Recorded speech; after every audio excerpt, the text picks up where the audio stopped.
welcome. We will be comparing the testimony from Trooper Joe Paul, who, if you will recall, is the prosecution's so-called accident reconstructionist for the Karen Reed case. And we will be comparing Trooper Joe Paul's so-called expert witness testimony with that of the two expert witnesses that testified shortly before deliberations began. And again, if you have been following the Karen Reed case, you will know that those two expert witnesses were legitimate expert witnesses who were hired by the FBI and the DOJ to conduct an independent investigation and an independent accident reconstruction. And if you'll remember watching the trial, those two expert witnesses said that Karen Reed's SUV did not hit John O'Keefe that night. So let's listen to Trooper Joe Paul, if you can manage it and if you can survive, and then we'll listen to the other two experts. Thank you very much. Could we please have Trooper Paul?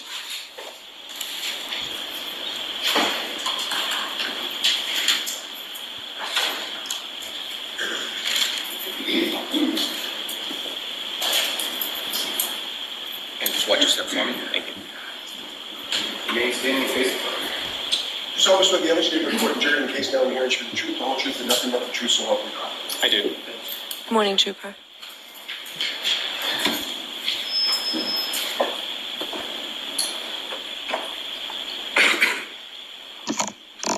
All right, Mr. Lally, whenever you're ready. Good morning, sir. Good morning. If you could just again, please state your name and spell your last name for the jury. Yes, it's Trooper Joe Paul. That's Paul. And sir, if I could just take you back to a couple different portions of your testimony from Friday. With respect to the acceleration and braking tests that you conducted in the driveway area or outside of the Camden Police Department, was that before or after Ms. Hartnett from Crime Scene Services section had processed the vehicle? After. And so as far as anything that was removed by her, that was done prior to you conducting any of your tests, is that correct? Correct. Now, you investigated approximately 191 crashes over your time in the cars unit with the state police, correct? Correct. Now, I'm going to ask you just some general questions with regard to a number of those crashes have involved motor vehicles, collisions with other motor vehicles, correct? Yes. Now, So Adam Lally just asked Trooper Paul if he had investigated approximately 191 accidents, and Trooper Paul said yes. So, to anyone listening who knows whether this man, this Massachusetts state trooper, so-called accident reconstructionist, if anyone knows whether this man investigated their accident in the state of Massachusetts, I highly suggest that you go ask someone else to look at your case or look at your accident all over again. Those 191 accidents that this trooper investigated couldn't possibly have been investigated thoroughly or with any actual science or mathematics or accident reconstruction. So to anyone who knows any one of the 191 alleged accident investigations,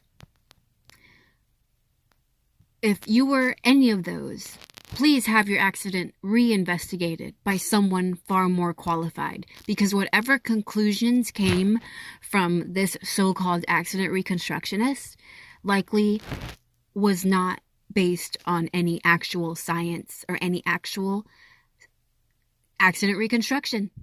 I'm sorry to say. in general terms, with respect to motor vehicle collision, what, if any, you talked a little bit last week about sort of area of impact and point of impact, correct? Correct.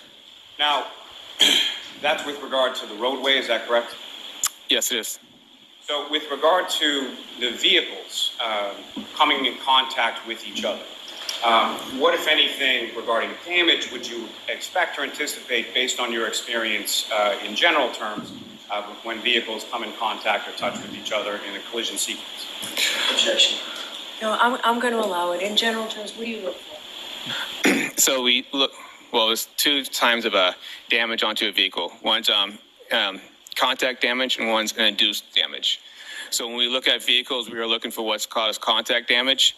And the induced damage is basically, start from the beginning. So contact damage is the damage that is actually made direct contact with another vehicle. And induced damage is the damage that did not make direct contact. So for example, if you push in one piece of metal to make contact, the rest of the metal will make a rippling effect that would more cause induced damage. And just again, in general. And that was, I don't know if he's nervous or if he's just not that qualified. Well, I know he's not that qualified, but maybe it's a combination of both. Maybe he's nervous. Maybe he's uncomfortable. Maybe he knows he's about to lie. I don't know. But either way, he looks extremely uncomfortable here. And he's tense and he keeps clearing his throat and adjusting his position in that seat. And just watch him. This guy is not comfortable on the stand. And it makes me feel unsure about his testimony. And if you listen to the testimony so far, he's not that great at explaining things. He's not articulating his words. He needs to slow down. And maybe it's a speech impairment. But if you are going to be the accident reconstructionist for an entire state, then maybe slow down what you're saying so that people can keep up and people can understand what you're saying.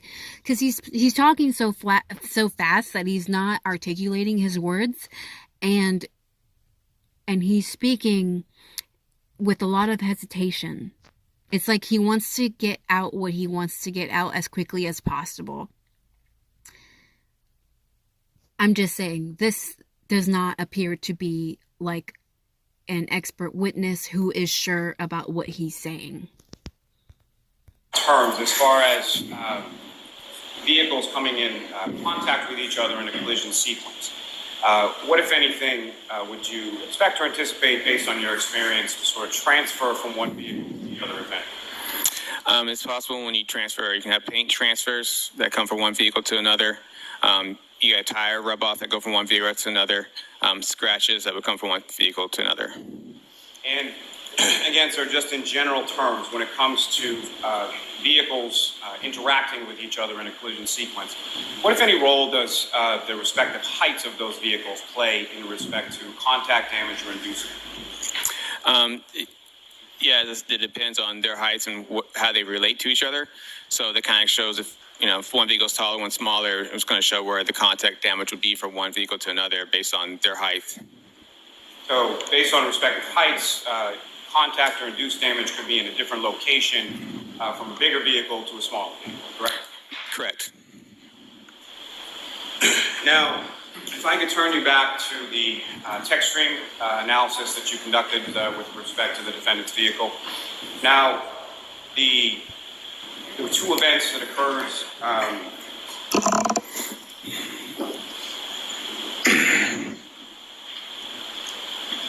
Forgive me. On that 12629 miles deep, there were two. I don't know about you, but I will leave the link to the original video in the description below, as well as the other video I will be showing you in this segment. But I don't know about you, but he seems to be feigning confidence. Like he's not sure how to sit or he's not sure how to be. And it seems like he's trying to answer the question, but it's like he doesn't have Adam Lally's, the prosecution. It's like Trooper Paul doesn't have Adam Lally's undivided attention, because Trooper Paul appears to be somewhat focused on his positioning, his appearance. Like, he seems like he's trying to feign confidence. He's trying to appear confident, but I'm not buying it. Events that occurred within that trigger, within that mileage, is that correct? Correct.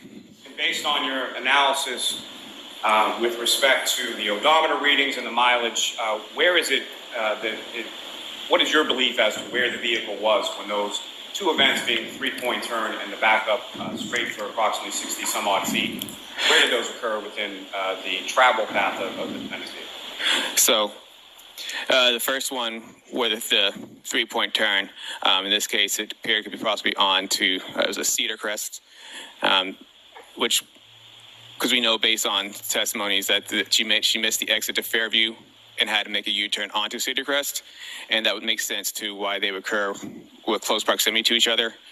They're within the same odometer mileage and on the same key cycle.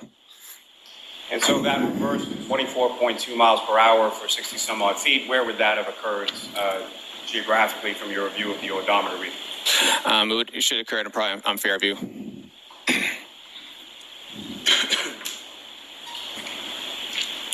Now, sir, based on the totality of your analysis and your investigation in this case, what, if any, conclusions did you come to as to how this collision sequence occurred or how this crash occurred? Yes. Should I go my report for that, or should you want me to just kind of go off Are you the... guys going to look into your report? Is that what? Yes. Sure, go ahead. Okay. Thank you.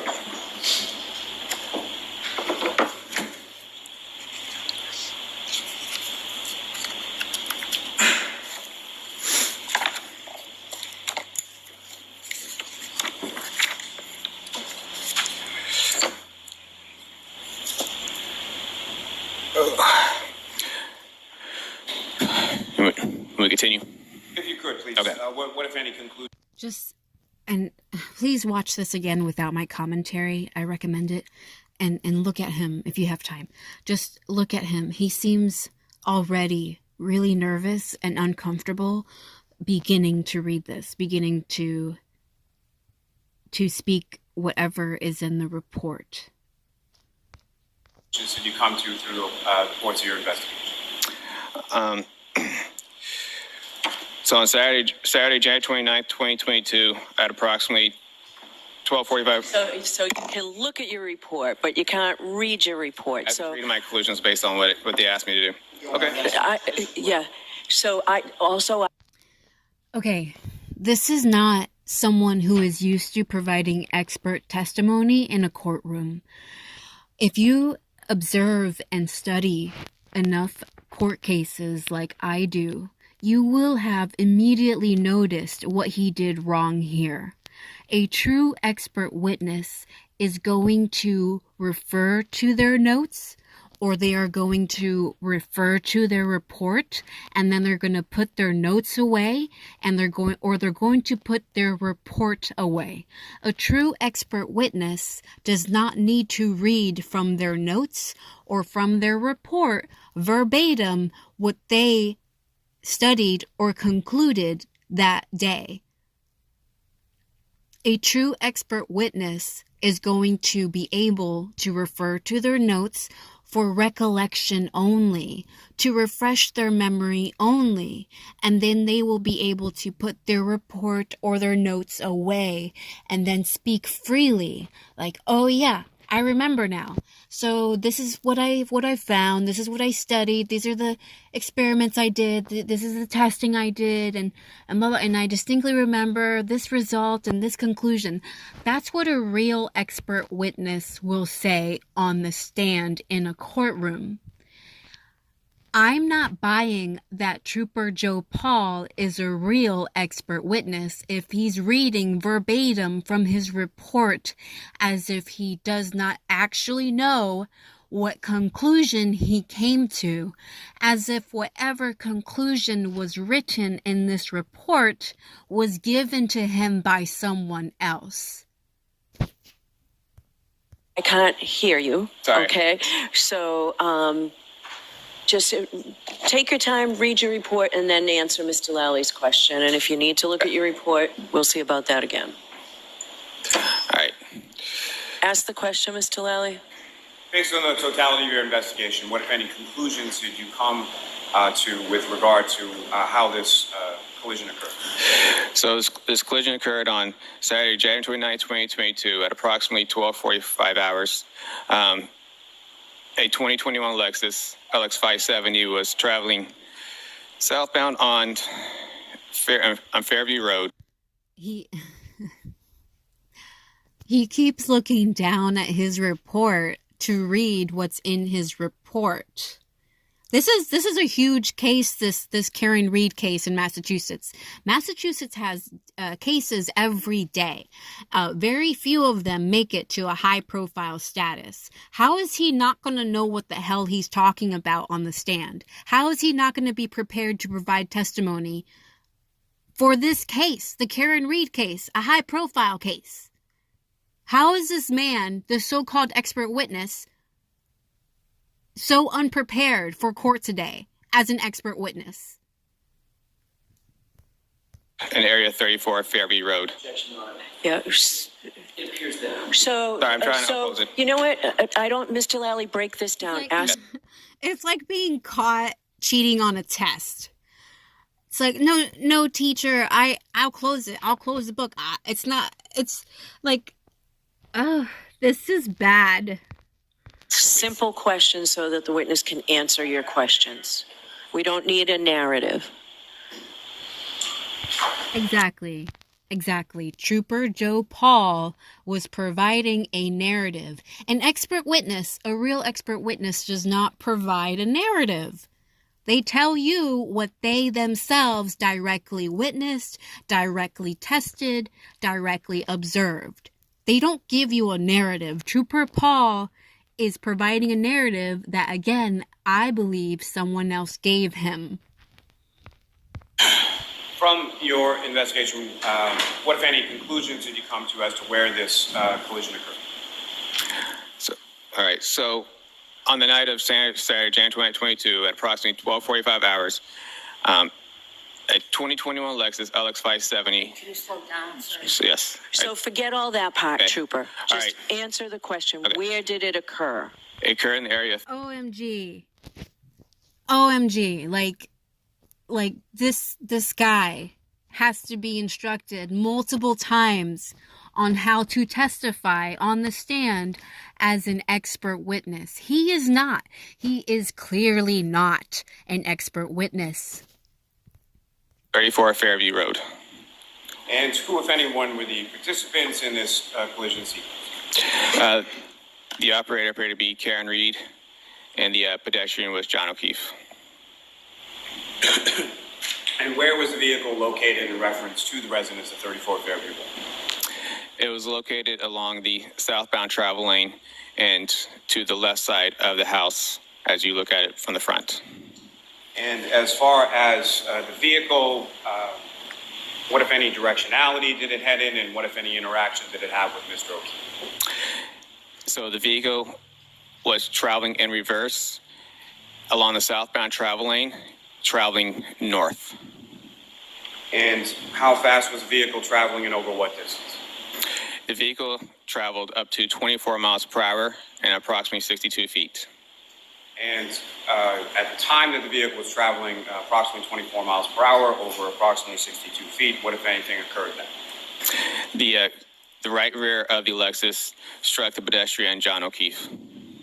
And post-collision, what, if anything, occurred with regard to Mr. O'Keefe? Mr. O'Keefe was projected forward and to the left along the front yard of 34 Fairview Road. And post-collision with Mr. O'Keefe, what, if anything, did the defendant's vehicle do? The Lexus continued traveling in reverse before they left the area. Now, as far as the vehicle itself, from your inspection, what, if any, role did any mechanical aspects of the vehicle play in this collision? There were no mechanical defects. as far as your analysis of the roadway and other factors related to that, what, if any, role did they play in this collision sequence?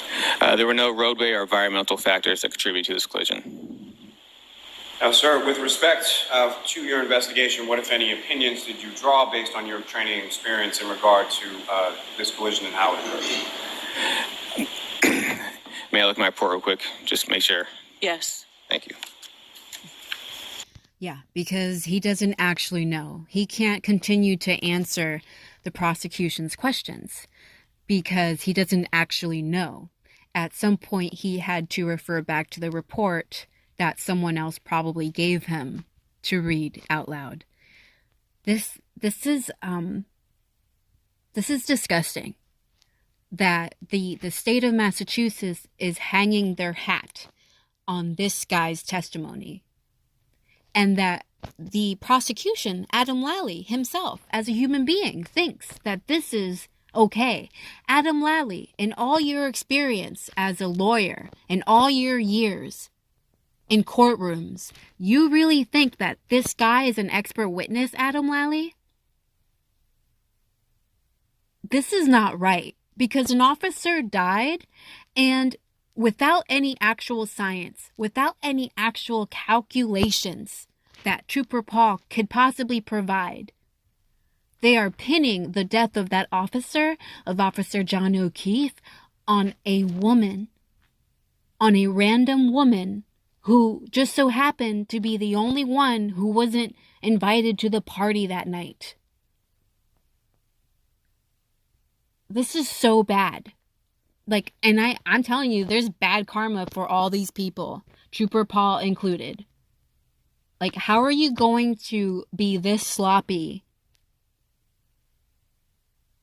when someone's life was lost?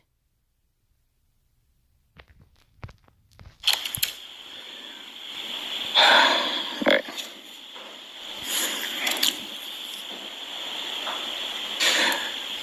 So throughout my investigation, this appeared to be a single car collision involving a pedestrian. The vehicle was traveling at a higher acceleration when, sorry. The vehicle accelerated. Did you hear that? Like, he's not ready. This guy needs a lot more training. He needs a lot more help. He needs a lot more education before anyone in the public is forced to sit through a so-called expert witness testimony from him. A high rate of speed before she struck the pedestrian John O'Keefe on the roadway and subsequently left him at the scene. Did you see how he put his arm up? Just, what is that? Like, he doesn't know what to do with his body right now.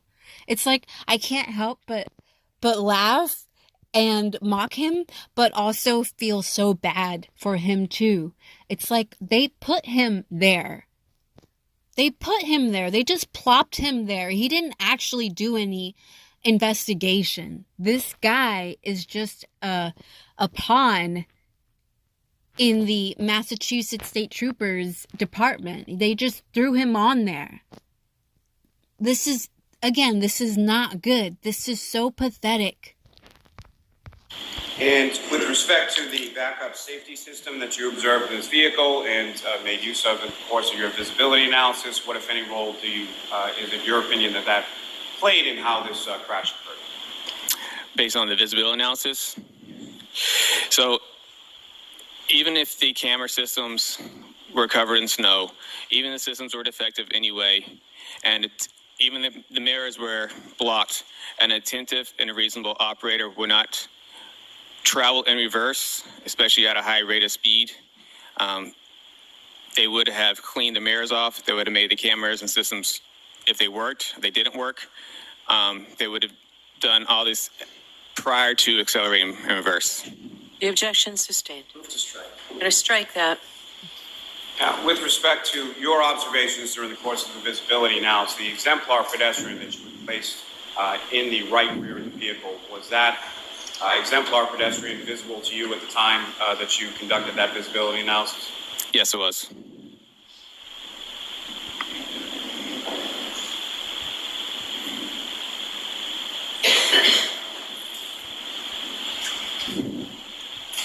Thank you, sir. I have no further questions. Okay, cross-examination? Thank you, Your Honor.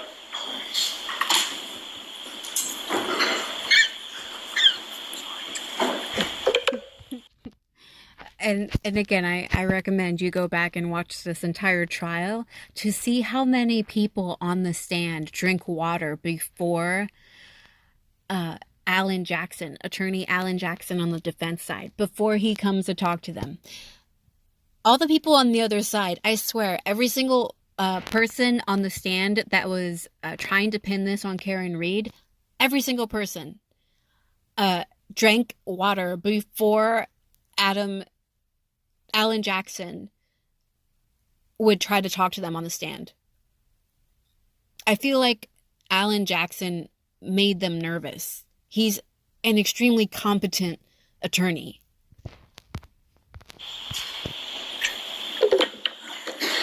So do you have any, do you hold any degrees in the scientific discipline of mathematics? I do not. Do you hold any degrees in the scientific discipline of physics? I do not. Hold any degrees in the scientific discipline of biomechanics? No. How about in engineering? No. How about in kinematics? No. What's the highest degree that you do hold, sir? I have an associate's degree. In what? Administration of Justice. You mentioned kinematics on Friday. Do you hold any certificates in the specific area of kinematics? Yes, it's covered in the basic crash investigation classes. Okay, so you took a class, in other words, correct? At multiple classes. They introduced the idea of what kinematics is, right? Correct. You testified about that on Friday. Yes. Define kinematics for the jurors. It deals with the aspect of motion. It's a subfield of what broader field? Kinematics. Kinematics is a subfield of what broader discipline of science? I'm not sure. Physics, correct? Yes. And it describes how points and objects and systems of objects, how they move, and how the rate they move and the rate of their velocity, correct? It deals with emotions. What's that called? The rate of velocity. What's another word for that? The rate of velocity? Correct. I mean, it deals with motion. It deals with forward, and also deals with speed. It deals with travel and speed. If something's moving, it also has a speed to it. Right. The word you're looking for is acceleration, correct? Sure. What role does acceleration play in the field of kinematics? What role does acceleration play in kinematics? Correct. It talks about, like you just said, it talks about the speed and talks about motion. Is kinematics also known as the geometry of motion? Is that correct? I have not heard that. Never heard that. What's the difference between constrained and unconstrained motion? Constrained and unconstrained motion? That's what I asked. Constrained motion. I can't recollect at the moment. Constrained motion is motion on a predetermined path, isn't it? Yes. Unconstrained motion is what? When it doesn't have a predetermined path? Free movement, correct? Correct. Can you remember that from your class? For the most part, we don't go that in depth, constrained and unconstrained. Constrained and unconstrained, not restrained. That's what I said. Sorry, unconstrained. Yes. Kinematics uses algebraic formula to model these motions, right? The motions of these points and systems of points, correct? Yes. And it includes concepts like displacement and speed, velocity, distance, acceleration, which we've talked about, correct? Correct. And it looks at how these things, these values vary over a point in time or duration in time. Is that right? Yes. Do you actually understand the physics behind the study of kinematics? Yes. The word you learned in class. Yes, we had to go over the physics part of it. On Friday, you said that this incident is a pedestrian strike from a vehicle. You reiterated that again this morning. Is that right? Correct. I want to be clear. That is your opinion based on your training and experience, correct? Yes. And on Friday, you said you based that opinion on the fact that you noted a half-mile-an-hour decrease in speed and a steering input of less than 10 degrees at some point in that reverse motion, correct? I said that was consistent. That data point in general was consistent with something that you would see within data of a pedestrian striker striking something else. I do go in my report saying I can't say that's definitely where a pedestrian was struck, but I'm sorry, it wasn't definitively. Sorry, in my report I do say I can't say that is definitively where the pedestrian struck. You cannot say this. Definitively, yes. Okay, so you're going to have to slow down and speak up, okay? All right. You just said, I just want to make sure I'm hearing you correctly, and I apologize. Okay. You said you cannot say definitively that that resulted in a pedestrian strike. That data point within the text stream data is what I'm talking about. Okay. That specific point, that time frame. Because there's a multitude of reasons why when someone is driving in reverse, they might slow down by a half a mile an hour, right? It's when I say when it's consistent is because there's the other aspects of it is the fact that the accelerator is consistently strong. Let him answer. Finish your answer. So the accelerator is at a constant rate, and then it just drops by half a mile, and the steering wheel all of a sudden abruptly goes to the right. That's what I'm talking about when I say it is consistent with a pedestrian strike. That's something that you would see. It's not going to be a huge change of speed during this collision. You also note that at the time, it had begun to snow, correct? Yes. There would be snow on the lawn, right? Correct. There would be snow on the cars, Yes. snow on the trees, Yes. snow on the roadway. Yes. Snow on the roadway could impact how tires move over the roadway, correct? In a way. And obviously there are a multitude of reasons why somebody might input a 10-degree input on a steering wheel, correct? Correct. That's why I said I couldn't definitely say it. Right. So every time somebody slows down, going in reverse or forward, and introduces a 10-degree input on the steering wheel, doesn't mean they're looking to hit a pedestrian, correct? Correct. You testified that you determined the area of impact by basically following, if I heard your testimony correctly, basically following the debris field from the body from where you believed John O'Keefe's body's final resting place was, almost linearly to the furthermost piece of debris that was found. Did I get that right? Yes. In other words, you established what in your mind, or what you were told was his final resting place, and what you were told was the debris field. And you indicated that the furthermost piece of debris would basically be the area of impact, right? It's within that line. I didn't say that is the area impact where the furthermost piece of evidence is. All right. It's just the linear, like you said earlier, it's that linear. We're throwing that path. That's the path that he traveled post-impact with the vehicle. And that is on which that fact that you stated is on which it's a terrible question. That's the basis for your opinion of where the area of impact was, correct? Yes.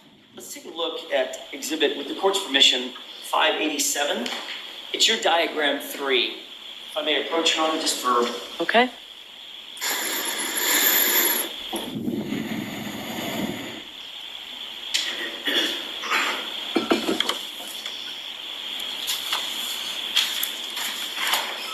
May I approach? Yes. So you can see it. Your Honor, may we publish exhibit 587? Yes. Diagram 3.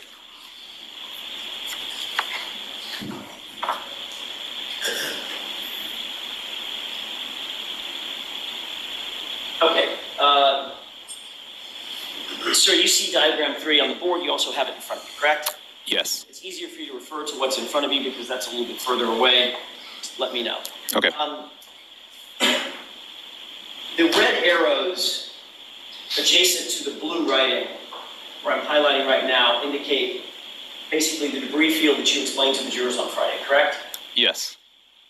And then there's a point of an arrow that comes back to a wording that says pedestrian's final rest, basically right there, correct?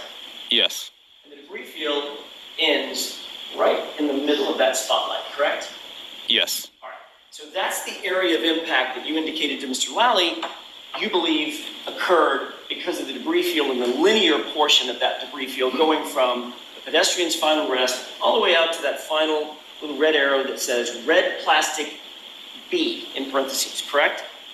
Yes. Donna, can we have exhibit 492 published to the journal, please? Okay. Approach. Yes.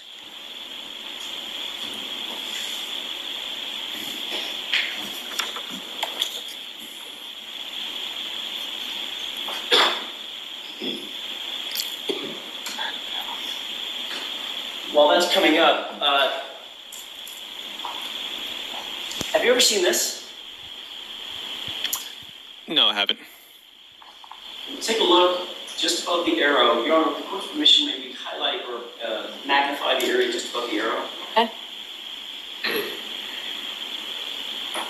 You see that? Yes, I do. Right underneath fire hydrant, correct? Correct. What does that look like to you? Piece of plastic. It's debris, correct? Correct. All right. Can we go back with the court's permission to exhibit 87, Okay. diagram 3?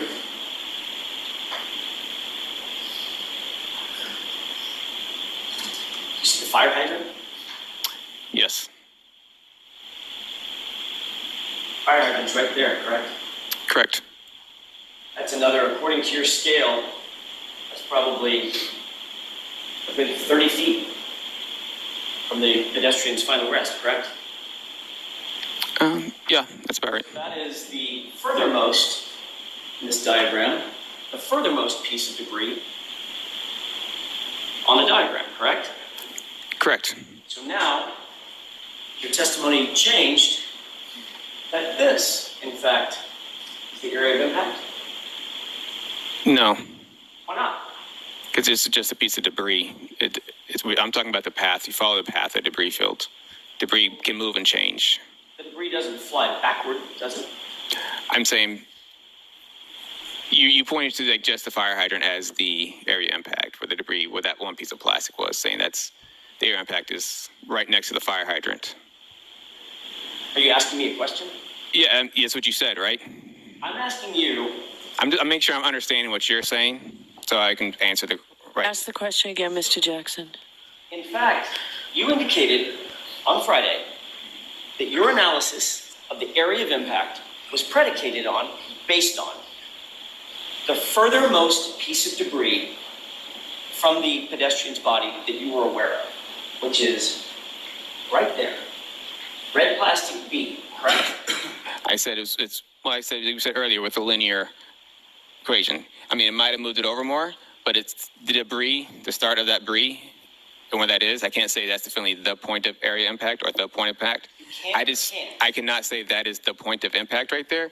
You just kind of follow the linear path because they have to follow in a direct path that way. Okay, so now your testimony is that's not the area of impact. I never said that was the area impact. I said it's after that. Trooper, we were all here on Friday. Okay. It's exactly what you said under questioning by Mr. Lally, wasn't it? Objection. Sustained. Didn't you say on Friday that you determined the area of impact for Mr. O'Keefe, the point of impact, was red plastic B because that was the furthermost piece of debris you were aware of from the final point of rest from Mr. O'Keefe's body. Isn't that what you said? I don't believe that's my exact words. Okay, I'm not asking if it was your exact words. I don't have a transcript of it. I'm asking you, is that what you tried to impart to the jurors? What I said to the jury, I said after that. That's the start of That's the last point of evidence that I had. I said the area impact was probably along the roadway after that point. I mean, like before it, if you were to walk towards him. I'm sorry, I keep doing that because I think you're done. Are you done? I am done now, sir. Now you're aware that there's a piece of debris, looks like taillight material, right under the fire hydrant, correct? Correct. If the area impact, which you indicated on Friday, was where this red plastic B is, you would be wrong, right? Your analysis would be flawed. No, because that's not what I said. I said it's along the roadway, and it's going to be after that point. Okay, so is the area of impact now where the fire hydrant is? Objection. Ask it differently. Are you now indicating, because now you realize that there's a piece of debris directly under the fire hydrant, are you now indicating that that's the area of impact where John O'Keefe's body was struck? Objection. Sustained. So I get what Alan Jackson is trying to say, that based on Joe Paul's testimony on Friday, he said that it was the furthest point of debris was where John O'Keefe was struck, because he's following the path of the debris, or as Joe Paul calls it, brie. So that's the point that Alan Jackson is trying to drive home, that, well, there's a piece of debris right here next to the fire hydrant. Why didn't you calculate that piece of debris into your investigation? If you're truly going off of where the debris is, why isn't the plastic piece by the fire hydrant significant to you? How do you know he wasn't hit by the fire hydrant if you're saying you're following the debris? Let's take a look at exhibit, with the court's permission, 279. Okay.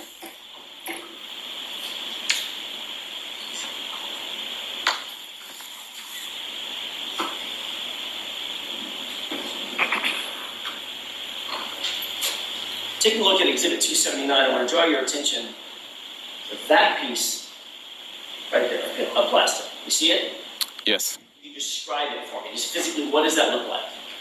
It looks like clear plastic with a little bit of red and black on the top part. Okay. Maybe in a triangular shape, is that fair? Correct. Okay. Now, if we could go back to, with the court's permission, exhibit 492. Okay. And if we can highlight just above the ruler. How would you describe that piece of material? It looks like the same piece. Does that, based on that, does that appear to be part of the taillight material that was found at the scene? Correct. Okay. Now, based on that, are you now suggesting, if we could go with the court's permission, if we could go back to 587, and I'll stop jumping around just a second. I think we Okay. could just get back to 587. Oh, sorry, the diagram, please.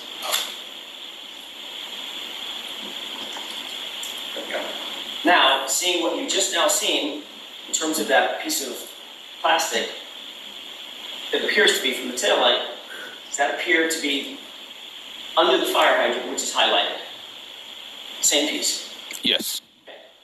Based on that, does that change your opinion? Is that now, the fire hydrant now, the point of impact?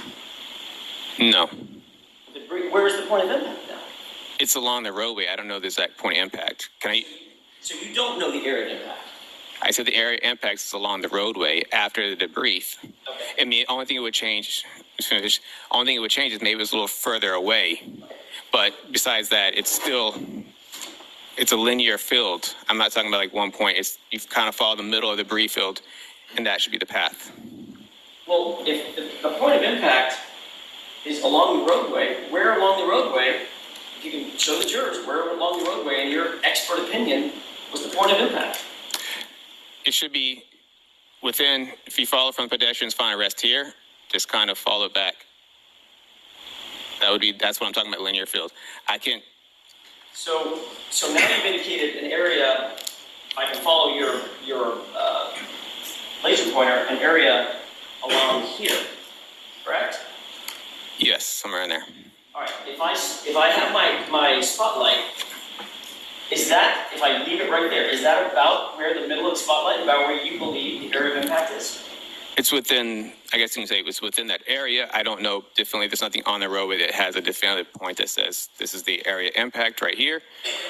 It's within the roadway based on the evidence at the scene. Mr. Paul, sorry, Trooper Paul, I'm asking you, based on your expert opinion and your conclusions, based on your full analysis, can you point me to within an area of 5 feet or so on the roadway where you believe the area of impact is? Is my spotlight basically highlighting the area that you believe, in your opinion, is the area of impact? You have that laser pointer? I do. Why don't we let him show you? It'd be easier for the jury to see. So what I'm trying to say is, so we follow the linear path back around this area. Okay, can you? And sorry, I'm trying to keep it straight as much as I can. Follow back to here. I can't say like if this definitely is, but it's possibly based on also vehicle damage to the back of the vehicle. So if you follow all the way back to here, that could be a possible area impact. So when you say that area there, just I want to be very clear for the record that what you highlighted is an area basically just to the left of an X that's on the roadway, on the bottom of diagram 3, toward the lower part of diagram 3. It's Correct? you would use your circle almost to kind of be a good area around. Sorry, You can use a circle around here. This would be around the area. Okay. Okay. So using your scale, that scale is going from full left to full right. It's plus or minus 40 feet, right? Switch. Can't see it. So say again. Say the question. That scale is 40 feet. Going from full left, full right, 40 feet. It's 40 feet. It's a 10-foot scale. Okay, sorry, 20 feet. My mistake. That was okay. Eyes are terrible. 20 feet. Thank you. All right, so if you use that scale, can you estimate for the jurors? I'm just going to use this X as a starting point. Can you estimate for the jurors from this X that I've highlighted to the pedestrian's final rest? What's that number? Doesn't have to be exact. Give me an estimate. So, I mean, it could be within 30 feet because I tell you this. Also on my scale, this 2 and 3 is 50 feet from each other. Is how much? 50. Okay. 50. It's 50. So would you agree that from this X down here to pedestrian's final rest, as the crow flies, that's probably a good 35, 40 feet. I mean, I could try to use the scale. With me as a scale. If you wouldn't mind. Give you a piece of paper? Yes, please. Course permission? Okay. Just a blank piece of paper. Thank you. Yes, thank you. You need a pen? I got one. Thank you.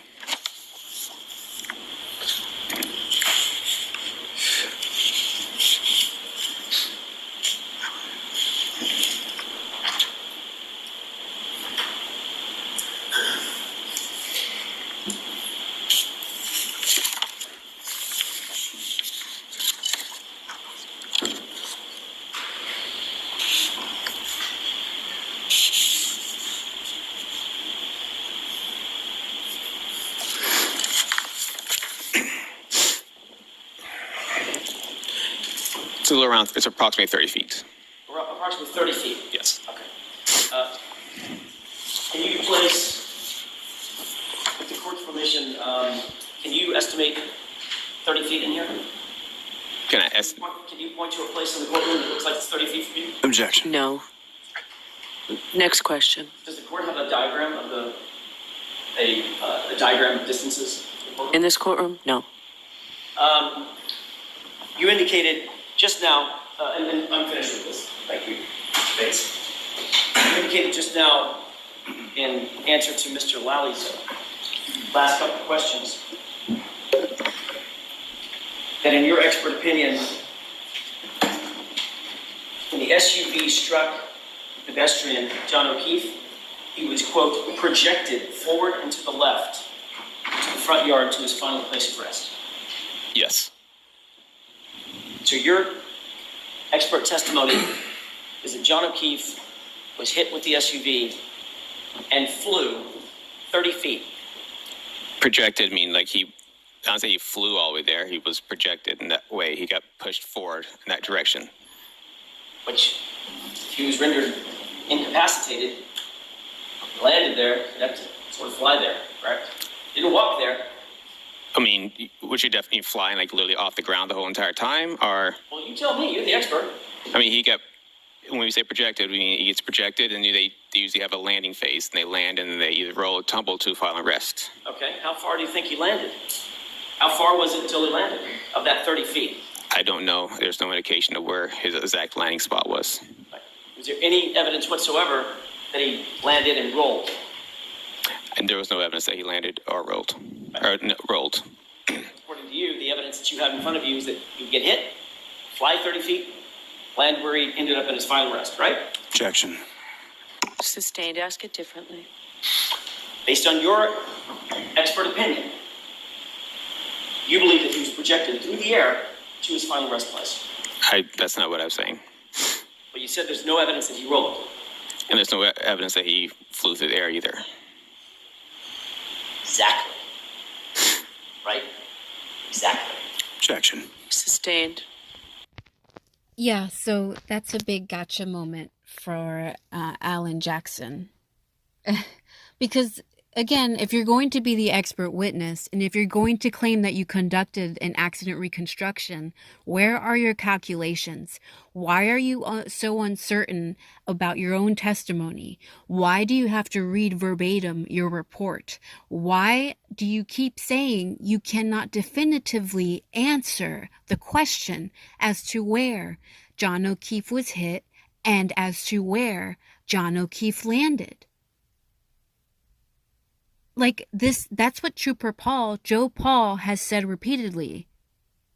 He can't definitively say where John O'Keefe was hit and where John O'Keefe landed. But if you're charging someone with murder, you have to be sure. You have to have exact calculations. It can't just be a guessing game. This is not elementary school. This is a courtroom. A woman and her freedom are on trial. An officer is dead. And this is the best you can give us, Trooper Paul. You owe everyone involved in this case an apology.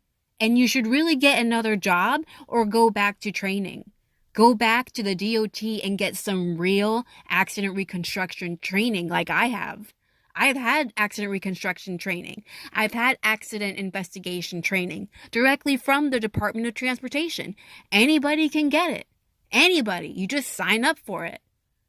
Trooper Paul obviously has not had any legitimate training, or whatever training he had was so little, was so pitiful, that he is clearly not an expert witness in 2024. Again, the state of Massachusetts, the prosecution, they hung their hat on Joe Paul's testimony as the accident reconstructionist who is supposed to prove that Karen Reed hit John O'Keefe with her SUV. And Joe Paul did not prove a damn thing. Just wasted everyone's time. Thanks a lot.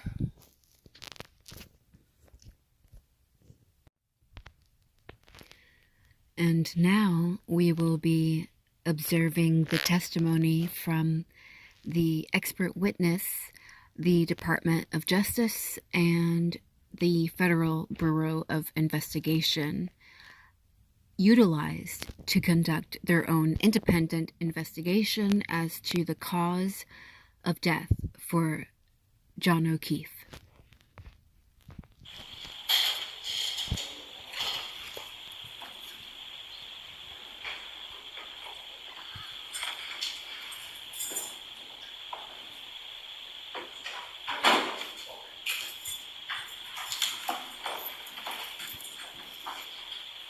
Step right up and just watch your step for me. We ain't seeing any Facebook.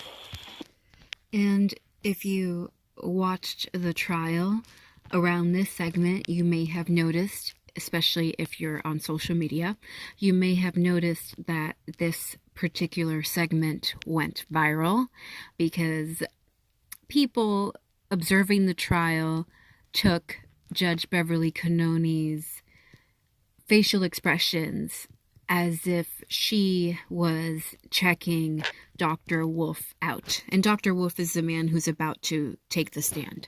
He's the director of accident reconstruction for ARCCA. He's legit. And people on the internet, again on social media, made memes and GIFs and just a bunch of content using this particular segment. Again, basically taking Judge Beverly Cannoni's facial expressions and the way she's looking at him. The internet took it as if she was checking him out. I thought it was funny. I loved a lot of what I saw, but in my opinion, I think that at this point of the trial, in this segment, Judge Beverly Cannoni is merely observing an expert witness the FBI and the DOJ paid to conduct an independent investigation.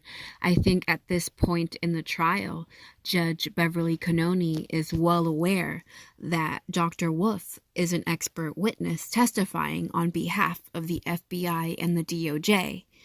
I think I think that is why she is checking him out and why it looks like she's attracted to him. I'm not sure she's attracted to him, even though I get it. I get the memes. I get why people online thought she was checking him out. But again, from my perspective, I think she might even be a little intimidated that this guy, this accident reconstructionist, is far more qualified than Massachusetts' own Joe Paul, who again was alleged to be the accident reconstructionist for the state of Massachusetts. So if anything, I think Judge Bev is checking this guy out, Dr. Wolfe, because maybe she's like, what's this all about? Or maybe she's taking it pretty seriously that the DOJ and the FBI conducted their own investigation. And that might explain her facial expressions. You know, it's almost like she's observing him as someone from the government, even though he's from ARCCA.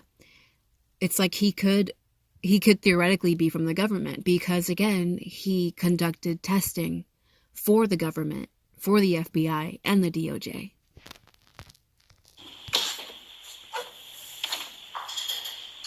You solemnly swear the evidence given to the court and jury in the case now and hearing the truth, the whole truth, and nothing but the truth, so help you God. Yes.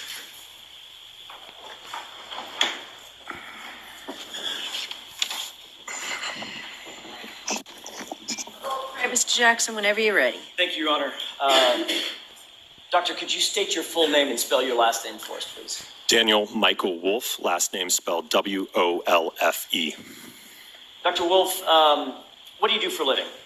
I am the Director of Accident Reconstruction at a company known as ARCCA, A-R-C-C-A. And what is ARCCA exactly? So ARCCA is a forensic engineering consulting firm. We have a variety of disciplines that include human factors, biomechanics, crashworthiness, accident reconstruction, just to name a few. Based on your title, it sounds like you're the director of the entire accident reconstruction format for ARCCA, correct? That is correct. What sort of contracts does ARCCA routinely engage in? So we do a lot of work in civil litigation. So we work with insurance carriers, law firms, but we also consult with and do projects with the federal government as well as the National Hockey League on player safety. So we're involved in a number of research projects as well. Is there other clientele that seeks out ARCCA for accident reconstruction or biomechanics or human factors issues? In terms of beyond the parties that I just listed? You mentioned the U.S. Department of Defense. Yes, the military, yes, the Army. Tell me a little bit about the work that you've done for the Department of Defense. Well, that was before my time, but I'm aware of projects that dealt with working on vehicles that were over in the Middle East, where they basically designed energy-absorbing seats because there was injuries when the vehicles were going over IEDs. Is ARCCA known both nationally and internationally? Or is it recognized as a leader in accident reconstruction issues? Yes. As the director of accident reconstruction at ARCCA, do you specialize in both accident reconstruction and the human factors that are associated with such reconstruction where necessary? Yes. Can you give me a synopsis of the professional discipline of what is accident reconstruction? I think a simple definition in my mind would be the application of physics, engineering science, and mathematics to collision events. I always like to think of it as if you open up a puzzle box and you dump the pieces out and you've got a bunch of pieces and you're trying to piece together the evidence to see how everything fits to get a clear picture. And what is the application of human factors to that process? So to give you an example of human factors in the field of accident reconstruction, so I do a lot of nighttime visibility and conspicuity work. So to give you an example of that, let's say a driver's driving down the road at night. There's a pedestrian that's crossing the road. So we want to have an understanding based upon that pedestrian's clothing, the headlights of the vehicle, any potential artificial lighting in the area. When does a driver recognize that individual on the roadway? And then we can also look at literature to have an understanding of how do drivers respond based upon the hazard they're presented with. So there's different response times depending on the hazard. So it's going to be different for a pedestrian crossing the roadway or a driver responding to a vehicle suddenly stopping in front of them. Dr. Wolfe, as an accident reconstructionist, do you investigate and reconstruct both passenger vehicle issues, commercial vehicle issues, motor vehicle pedestrian issues, all of the above? Yes, I see all types of accidents. And how long have you been doing this work with ARCCA? A little over 7 years now.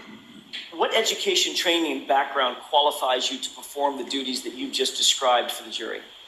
Back in 2012, I received a Bachelor of Science in Engineering from James Madison University, along with a minor in mathematics. Some of my courses while at JMU included courses in physics, statics, dynamics, kinematics, material science, along with your other engineering sciences. Subsequent to my undergraduate degree, I then went on to the University of Delaware to pursue my PhD in electrical and computer engineering with a concentration in electromagnetics and photonics. Already within the first few minutes of Dr. Daniel Wolfe's testimony, the director of accident reconstruction for ARCCA, already within the first few minutes of his expert witness testimony on the stand, we can see the contrast. We can see and compare how far more equipped and prepared he is for this trial, to be an expert witness on this trial, than Massachusetts State Trooper Joe Paul was. Already within the first few minutes of Dr. Daniel Wolfe's testimony, we can clearly see that he's comfortable, he's confident, he's well articulated, he's trying to be discreet and descriptive and exact to what he's talking about. Again, like a true expert witness would. Already, we can tell that this guy knows his shit. Unlike Joe Paul. And I'm not necessarily putting this all on Joe Paul.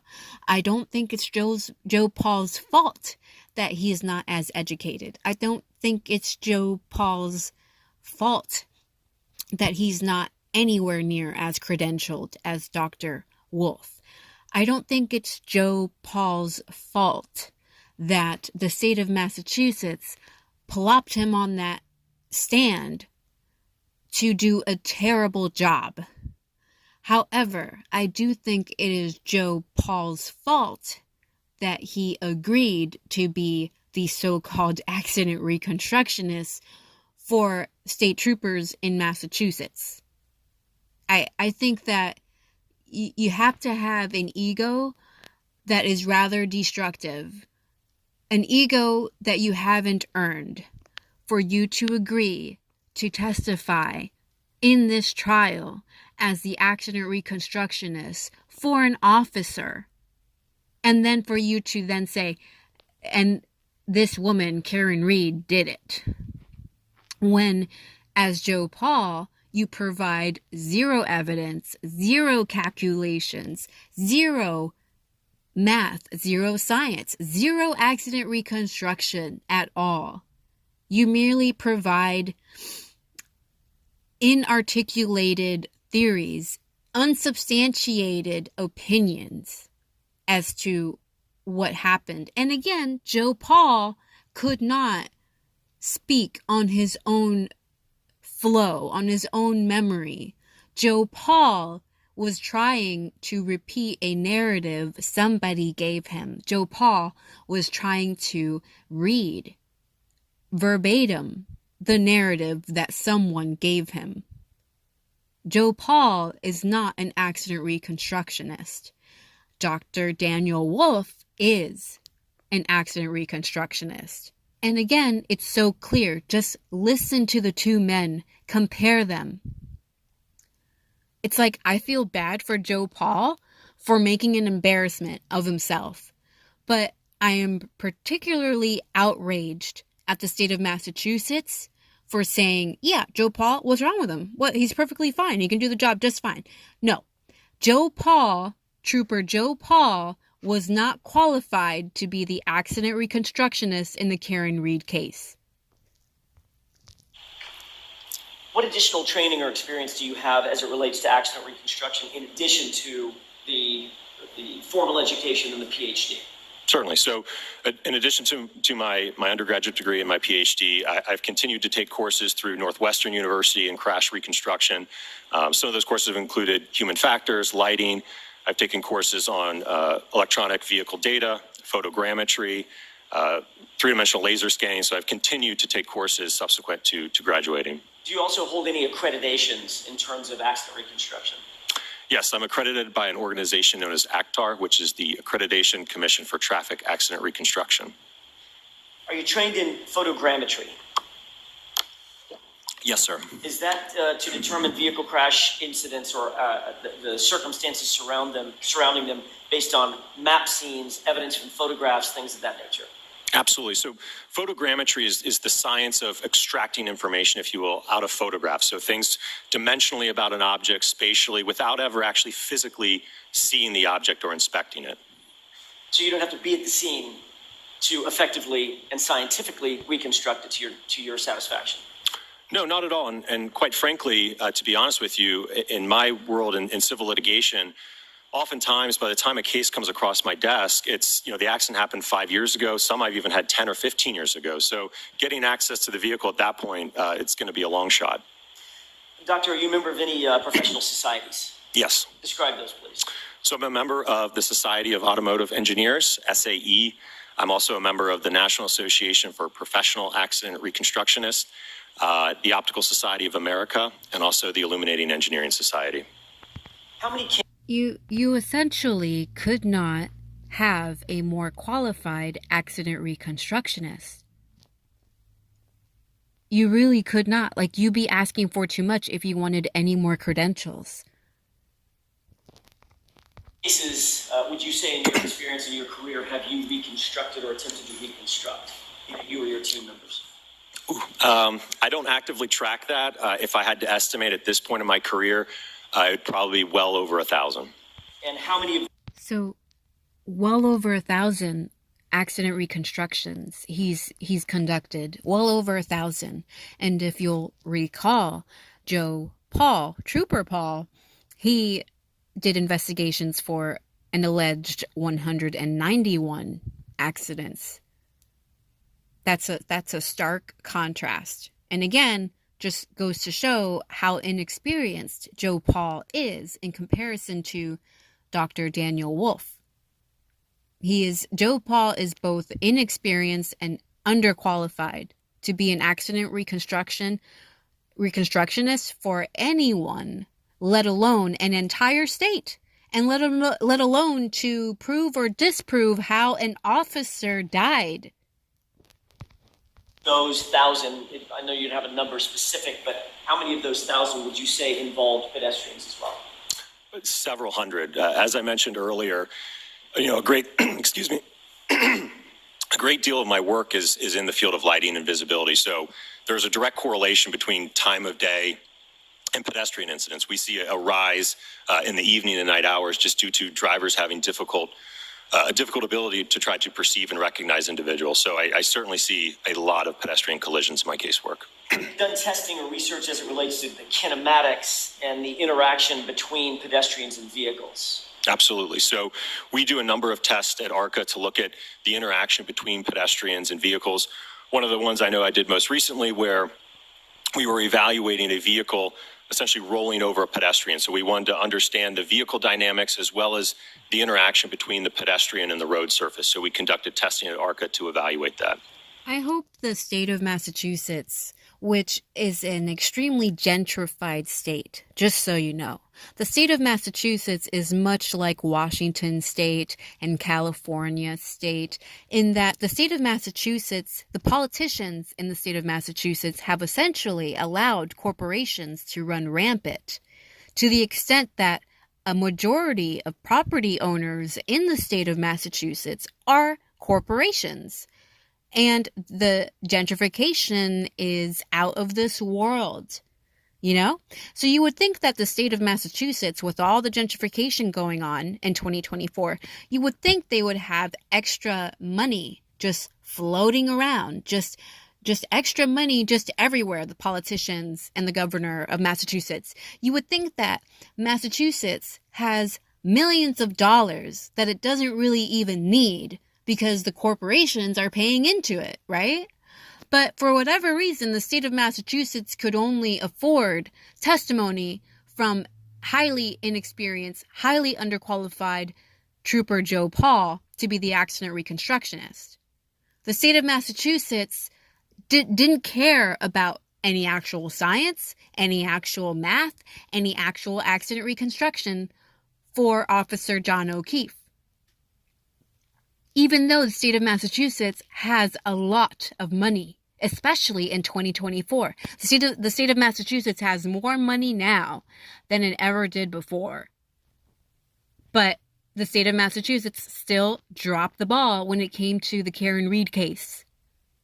In my opinion, the state of Massachusetts, the prosecution in the Karen Read case, had an extremely ghetto presentation of what happened to John O'Keefe. That's right, I said it, ghetto. Where is all your money going, Massachusetts? And why aren't you putting it where it matters? Does ARCCA have any other disciplines other than just accident reconstruction? Absolutely. So as I mentioned earlier, we have crash worthiness. So again, that's where you're going to be looking at the safety of a vehicle. How does it perform in a crash? We have human factors, failure analysis, premise liability, and biomechanics. As an accident reconstructionist, doctor, do you or have you studied or tested the forces that are at play between objects interacting, a human being interacting with a vehicle, for instance? Yeah, absolutely. That's part of what you do. Yes, sir. Describe that. So we use hybrid instrumented dummies at ARCCA for our testing. So if we want to have an understanding that an occupant in a vehicle, the forces that they might experience, or for any matter, again, if it's an instance where you have something that ends up falling on someone's head and you want to have an understanding of the forces involved in that, we perform testing with hybrid dummies. Have you ever authored any peer-reviewed papers in the field of physics? Yes, sir. Describe those for me. So I have a number of papers in the field of lighting and optics. I have a recent publication that deals. And just a side note, the fact that the O'Keefes are observing this man, they have a front row seating arrangement to listen to everything this expert witness has to say. And for Paul O'Keefe especially, if you watched his interview just a couple weeks ago, which I created a commentary video about, if you just watch that interview with Paul O'Keefe with NBC 10 Boston, he thinks Karen Read did it. It's like basically Paul O'Keefe is saying he believes Joe Paul more than Dr. Daniel Wolfe. So again, when I called Paul O'Keefe a fool, I meant it. That he can sit there in this courtroom. There he is, the man on the far right, sitting with the other O'Keefes, light blue-ish shirt. Paul O'Keefe, for him to sit through this testimony and still think that Karen Reed did it, or for him to believe any word from Joe Paul after listening to Dr. Daniel Wolfe. Again, you'd have to be a fool. You'd have to be a fool to believe Joe Paul more than you believe Dr. Daniel Wolfe. With Toyota and Lexus vehicle control history records as well. Is that called Toyota vehicle control history, sudden braking history recording characteristics? Yes, sir. All right. Was that specific to dealing with vehicles and their interaction with other vehicles and or pedestrians? It involved looking at the various triggers that system is capable of recording, and specifically it was looking at what triggers a sudden braking event. So we were able to determine that those triggers, the sudden braking event is triggered when a driver, or I should say the vehicle, Objection. reaches... May we approach? Sure. So you can already tell that Dr. Wolfe, talking about the Toyota and Lexus, which if you didn't know, Lexus is a luxury brand from Toyota. And so he's had experience with Toyotas and Lexus. And again, if you recall Joe Paul's testimony, the man didn't mention anything about having experience with Lexus SUVs or having any training with Lexus SUVs. Dr. Wolfe has had training with Lexus SUVs, Lexus vehicles. You are unmuted. Like, again, you couldn't get a more qualified expert witness at this point. Not for this case. Now you're... Yes, you Thank can you. move on. You've been qualified in other courts to testify as an expert in the area of accident reconstruction, is that right? Yes, sir. You were not hired by the defense in this case, correct? That is correct. At the time you did your expert review, Dr. Wolfe, and your consultation, you and I had never met. That's correct. You did not know who I was. I did not. You'd never met Ms. Little. No. Mr. Unetti. No. Matter of fact, you'd never heard of this case. That's correct. You were hired by another agency not connected in any way to the defense, is that right? Correct. And not connected in any way to the Commonwealth, is that right? Correct. So your analysis and your conclusions and your opinions are completely independent of the defense and the Commonwealth in this case, is that right? Objection. Sustained. Mr. Jackson, you can ask it differently. When you did your analysis and conclusions, well, let me ask it this way. You finalized your report, you and your team, correct? Correct. That report is contained in a multi-page document that was submitted following your analysis and your opinions and conclusions, right? Correct. The defense didn't have anything to do with that, correct? Correct. You had never met us, didn't know who we were when you did this. Correct. You had never met Mr. Lally, didn't know who he was when you did this. Correct. So your analysis, opinions, testing, and conclusions were requested by a completely separate agency. That is correct. All right. Goes without saying, but I'm gonna ask it anyway. You haven't been paid by the defense? You have not paid us anything, no. And you don't work for us. That's correct. As a matter of fact, I've never asked you specific questions about your testing before today. That is correct. So this expert witness has not been coached. He has not had a run through of what's going to happen today. And yet he's perfectly comfortable, perfectly confident on the stand, in that seat. He's perfectly fine. Again, just like a real expert witness would be. Someone who knows their shit is not going to be nervous, uncomfortable, fidgety, adjusting themselves all the time, clearing their throat all the time. They're just going to know their shit, and they're going to deliver it to you in a way that you will understand, in a way that qualifies them for that position in the first place. When you witness an expert witness on the stand, you know it.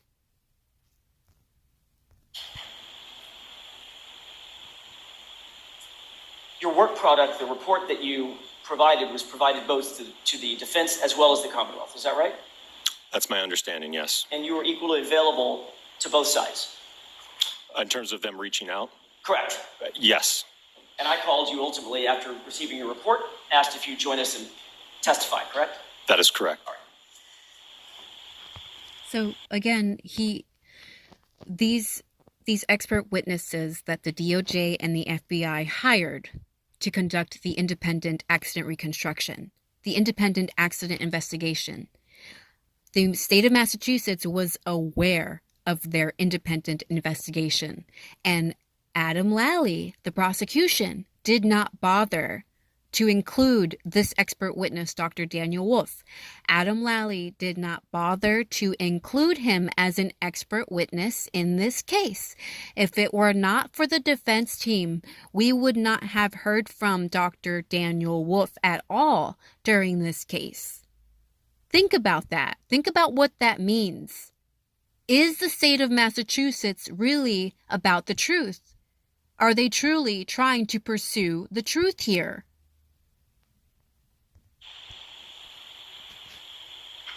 Were you and your team asked to undertake a review for purposes of accident reconstruction of the case that's now pending before the court? Yes, sir. Was your team asked to do this by the agency that ultimately retained you, not us? That's correct. Who at ARCCA was assigned to the team who would ultimately undertake this job of accident reconstruction? It was myself, Dr. Andrew Rentschler, and Scott Klein. What was Dr. Rentschler's role in this case as it's distinguished from your role in the case? Certainly. So Dr. Rentschler is a biomechanical engineer, and ultimately he assessed whether or not there was a mechanism for the injuries of Mr. John O'Keefe. And what was your focus? If he's talking about the injuries to Mr. O'Keefe, what was your focus in your reconstruction and your analysis? I would simply say it was looking more at the damage to the vehicle. Okay, so in terms of your team and the responsibilities of each of the team members, you were more focused on the damage to the SUV. Dr. Rentschler was more focused on the injuries suffered by Mr. O'Keefe, correct? I think that's a fair characterization, although with the caveat that we worked together as a team. So we weren't isolated kind of in those areas, not speaking to each other. We certainly worked together on the analysis. Understood. Were you provided or did you review certain materials in furtherance of your consultation in this matter? Yes. What were you provided? We were provided photographs of the incident location. We were provided photographs of the Lexus. There were a couple of incident reports that we received. I could look at my report for the full list, but those are the ones. You can go ahead and do that, Doctor. Do you have the report with you? Yes, sir. I have a copy of it. Is this faster? Sure, if you. May I? Sure.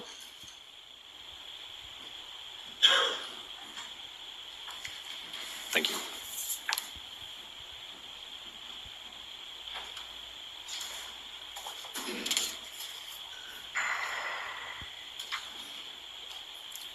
How many categories of materials were you provided? Provided, it would be approximately 10. Could you list those off for the jurors, please? It would be the Norfolk SPDU homicide death report, the Commonwealth of Massachusetts Department of State Police crime scene report, OCME dispatch removal report, photographs of the incident location, videos of the incident location, photographs of the 2021 Lexus LX 570, photographs of recovered. And unlike Joe Paul, Daniel Wolfe is reading a list. He's not reading a narrative to repeat to the jury. He's merely reading a list. Evidence, crash data retrieval report from the 2021 Lexus 570, report of autopsy, and autopsy photographs. Based on these data that you were provided, were you able to satisfactorily, to your mind, satisfactorily engage in the consultation that you were hired to do? Yes. And come up with some opinions and conclusions based on scientific certainty?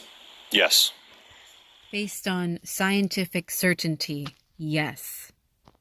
That's a lot more than we ever got from Joe Paul. Did you review scene photographs of the alleged incident?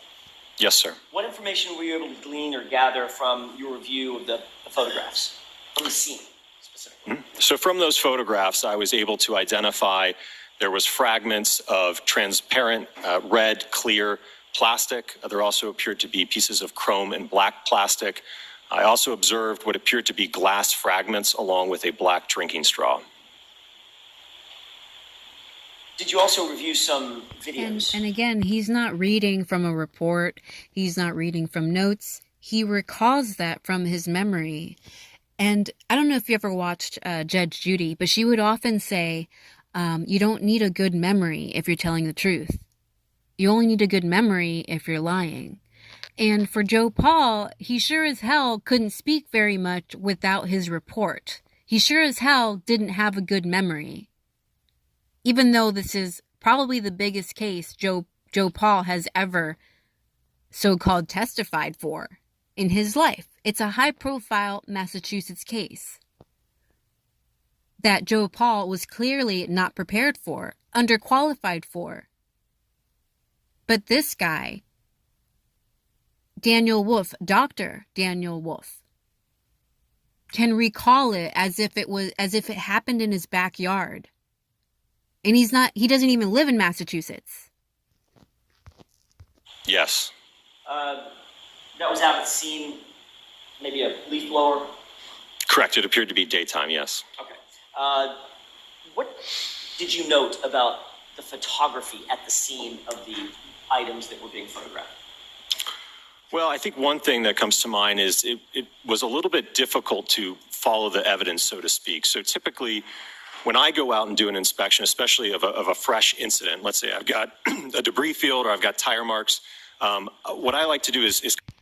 I'm going to repeat what he said. The accident reconstructionist, the director of accident reconstruction for ARCCA, he just said that the evidence he was given from the state of Massachusetts, he just said that the evidence he was given was confusing to follow. And this is an expert. This is a real expert, a doctor. And again, that's telltale. That is telltale. Kind of step into the scene, if you will, where you take global perspective shots and then you step into a specific piece of evidence so that you can, at a later point in time, identify where that evidence is. I noted that in a lot of these photographs, I didn't see a whole lot of that stepping in. It was essentially just zoomed right into where that evidence is, but not really having a great understanding of where was it relative to all of the other evidence. And if you understand accident reconstruction, that's what you need. You need photographs from the big picture of the scene. You need to have the big picture of the scene. As big as the scene is, if you can do it, you want to take a picture of that entire scene. And then you want to take big pictures of every bit of damage, every injury, every article, every piece of debris. You want to take photographs of those in the same manner. You want to take big picture photographs and then pictures of those things close up, gradually moving closer to the things, to the damage, to the injuries, to the debris. You're gradually moving in closer to whatever it is you're trying to capture. That's how you photograph an accident scene, an investigation scene. That's how you photograph it. Big picture, and then gradually move in, taking photographs of basically everything. From every angle, facing north, facing west, like every angle. Like you get up all in there and you take essentially hundreds, if not thousands of photos. Because that's the last time you're ever going to see the scene like that. Right? The scene is going to change. So you capture it as best as you can with video and photography. And he just said that he only received essentially close-ups of the so-called evidence, of the so-called accident scene. That's what he just said. Again, more obfuscation from the state of Massachusetts. Or when it got there. Correct. Based on your review of all the materials that you described for the court, did you get an understanding of what the Commonwealth's theory of the case is, specifically that Mr. O'Keefe was struck by the Lexus SUV? Objection. Sustained. Did you come to understand that the allegations before the court were that Mr. O'Keefe was struck by the vehicle? Objection. Sustained. Ask it differently, Mr. Jackson. Did you perform an accident reconstruction specifically focused on determining whether or not damage to the Lexus was consistent with hitting Mr. O'Keefe? Yes, I think that's a fair characterization. And reversing that, was your accident reconstruction also focused on whether or not the injuries to Mr. O'Keefe were the result of being hit by a vehicle? Yes. Okay.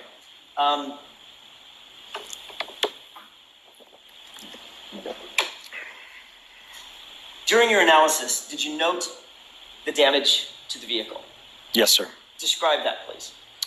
So the primary damage was to the right taillight. It appeared to be fractured with the majority of the lens cover, so that clear and red plastic covering missing from it. In addition to that, if you're looking at the back of the vehicle, to the left of that, in the area above there's also another tail lamp assembly on the lift gate.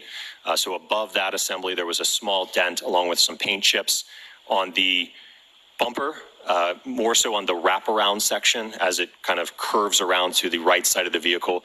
There appeared to be some superficial scratches as well in that area. Was there any other damage or deformation that you were able to glean from your review, the photogrammetry, damage to the Lexus, the bumpers, the panels, the quarter panel, the sheet metal, anything like that? No, the rest was remarkably intact. Is it common in vehicle pedestrian collisions that there is some sort of bumper displacement and or sheet metal deformation that's concomitant to that? Absolutely. Assuming a pedestrian is positioned in a normal upright position, you certainly would expect to see damage to the bumper. In a lot of cases, what happens is, the bumper is just clipped on. So again, the force of that impact will oftentimes cause the bumper to kind of become unmounted or unclipped. You certainly could see deformation to body paneling, such as the lift gate or the quarter panel as well. Is that especially true at higher speeds, meaning above 15 miles per hour or so? Oh, absolutely, yes. Was there any apparent damage to the Lexus that appeared consistent with any kind of pedestrian interaction that you saw? No, it was really confined to just the taillight, a very isolated portion of the vehicle. During your review and your investigation, did you note information concerning items that were supposedly found on the bumper? Yes. What was that? I believe it was noted there was 2 apparent glass fragments located on the top bumper cover. What's the significance of the presence of those items or the lack of materiality of those items in your view?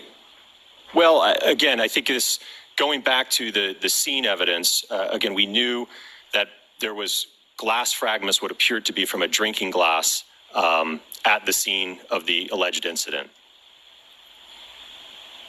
Is there any glass consistent with the glass that was supposedly found on the bumper, in the taillight housing, the taillight mechanism, anything from the car, from the Lexus, that would account for that glass? Okay, I think I understand. So the taillight itself is not comprised of any glass. It is all plastic. So that damage, or I should say that glass on the top bumper cover could not have come from the right taillight. Now, based on your review of the information that was provided to you. And I just want to say, you are listening to 2 highly intelligent men discuss what happened that night. 2 highly intelligent men between the defense attorney, Alan Jackson, and the accident reconstructionist, Dr. Wolfe. Both men are highly intelligent. This is the best testimony you're going to get in this trial. It's like they saved the best for last. His testimony and the other doctor's testimony, who was also hired by the DOJ and the FBI. This is the best real testimony you get in this trial. And unfortunately, you only see it at the very end, right before deliberations. Did you undertake any testing of that vehicle? I'm sorry, any testing concerning the damage to the vehicle? Yes, sir. All right, can you describe what that testing was? So we performed, again, this is with Dr. Rentschler and I working together on this again. We performed projectile testing to the tail lamp with a drinking glass as well as a hybrid head form. Let's take those one at a time. How would you describe the drinking glass test? Certainly. So, again, from our review of the evidence, we knew that we had an isolated portion of damage to Lexus confined to the taillight. So we know that we're dealing with potentially a small object that could have created that. Looking at, again, the evidence in terms of the scene photographs, we know that we have a damaged drinking glass at the scene in the vicinity of the fragments of the taillight. So the theory that Dr. Rentschler and I put forward is potentially an individual threw this drinking glass at the back of the Lexus, causing the taillight to fracture. I'm going to interrupt you right there. You and Dr. Rentschler formed that theory and wanted to test that theory, correct? Yes. You were not told that theory by the defense because you'd never met us? Correct. You were not told that theory by the Commonwealth. You never met them, correct? Correct. Your theory was the product of simply having some facts extant in the data. You had a broken drinking glass, a broken taillight. Let's put them together and figure out if the drinking glass could be responsible for the taillight and vice versa. Absolutely, yes. And that was your determination of, well, we were given instructions to reconstruct this. Let's look at every single angle, correct? Absolutely. And I will note, as part of the engagement with the entity that retained us, we were asked not to do any outside research or investigation of the case. It was to be based solely on the evidence that we were provided. Okay. As a matter of fact, and importantly, while you were doing your testing, had you ever even heard of the Karen Reed case? No.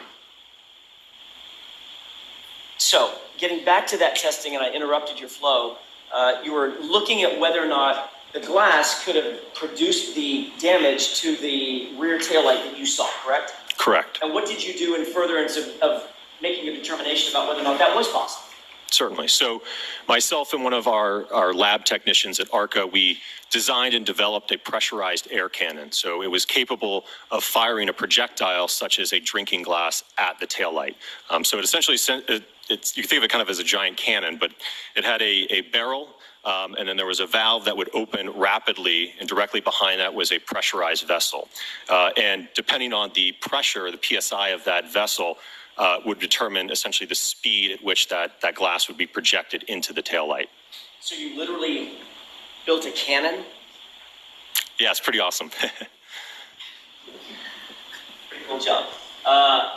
Tell me what the results of your testing was with this pneumatic cannon that would fire the drinking glass. Certainly. So we performed two different tests in terms of speeds. The target speeds were 30 and 40 miles per hour. Why was that? Well, so with consultation with Dr. Rentschler, he indicated that is a reasonable speed at which an adult male or an individual, for that matter, could throw a drinking glass at the taillight. Had anybody up to that point, told you any specific, let me see if I can rephrase that. Had anybody indicated that there was any evidence whatsoever that John O'Keefe had thrown a drinking glass at the taillight? No. Was this another example of you and Dr. Rentschler and your team just exploring sort of every possibility and working a little bit in the blind? Objection. Sustained. What was the reason that you decided, or you and your team decided, that you wanted to approximate how a grown man could throw a glass at a taillight? Well, I think we wanted to have an understanding is when a projectile such as a drinking glass interacted with the taillight, would we get damage on the test taillight that was consistent with that of the subject taillight? Understood. So based on your theory, were you able to approximate the damage on the taillight? Yes. Describe that for us. So as I mentioned, we ran two tests. The target speeds were at 30 and 40 miles per hour. And there was a little bit of variability in terms of what our target was and what we actually achieved. So the achieved speeds were at 31 miles per hour and 37 miles per hour. So there's just depending on how the glass leaves the barrel and some of the rotation can affect some of the speed or ultimately the end result speed to that. So what I will say, though, is that with the 37 mile per hour projectile into the taillight, we noted and observed that there was damage that was consistent with that of the subject tail lamp, and that the test tail lamp had the majority of the outer lens fractured and missing, broken into pieces, as well as some underlying damage to some of the internal components as well.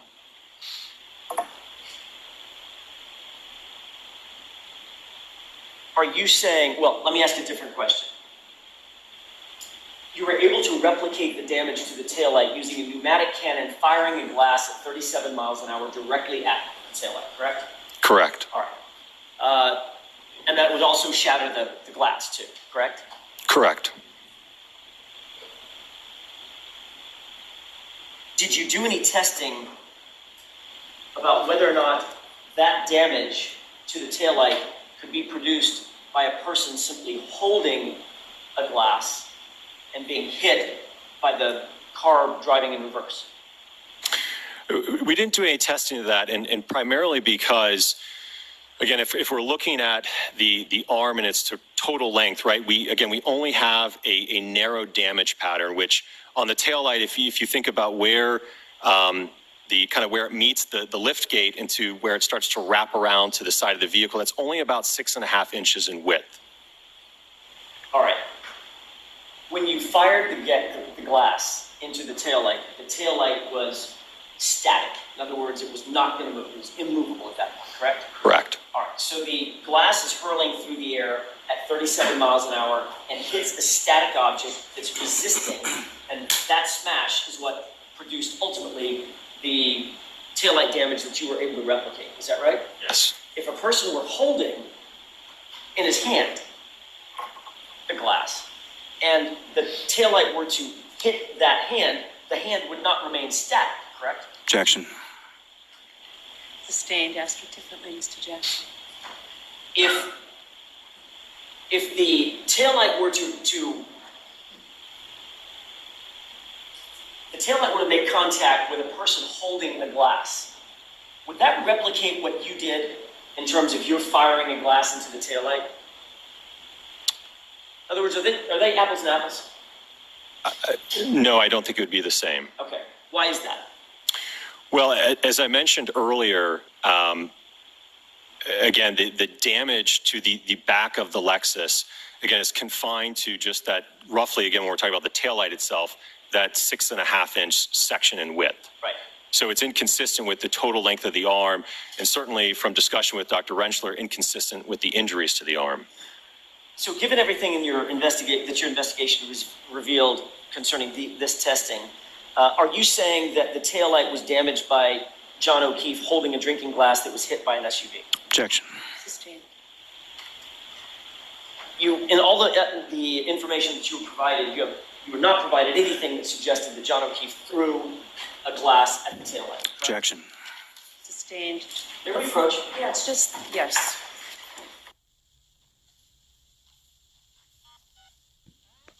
I think this was one of the examples of Judge Beverly Cannoni sustaining an objection that did not need to be sustained.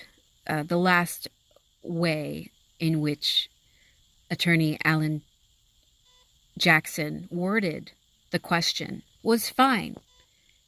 It was fine.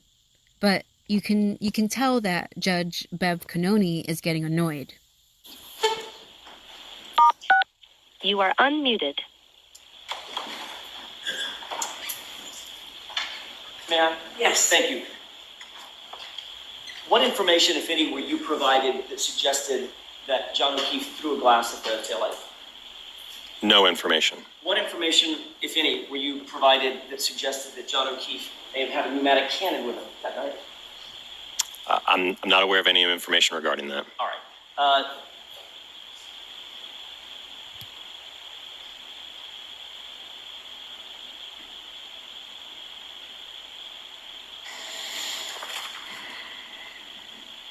You also did some testing concerning a drop test. Is that right?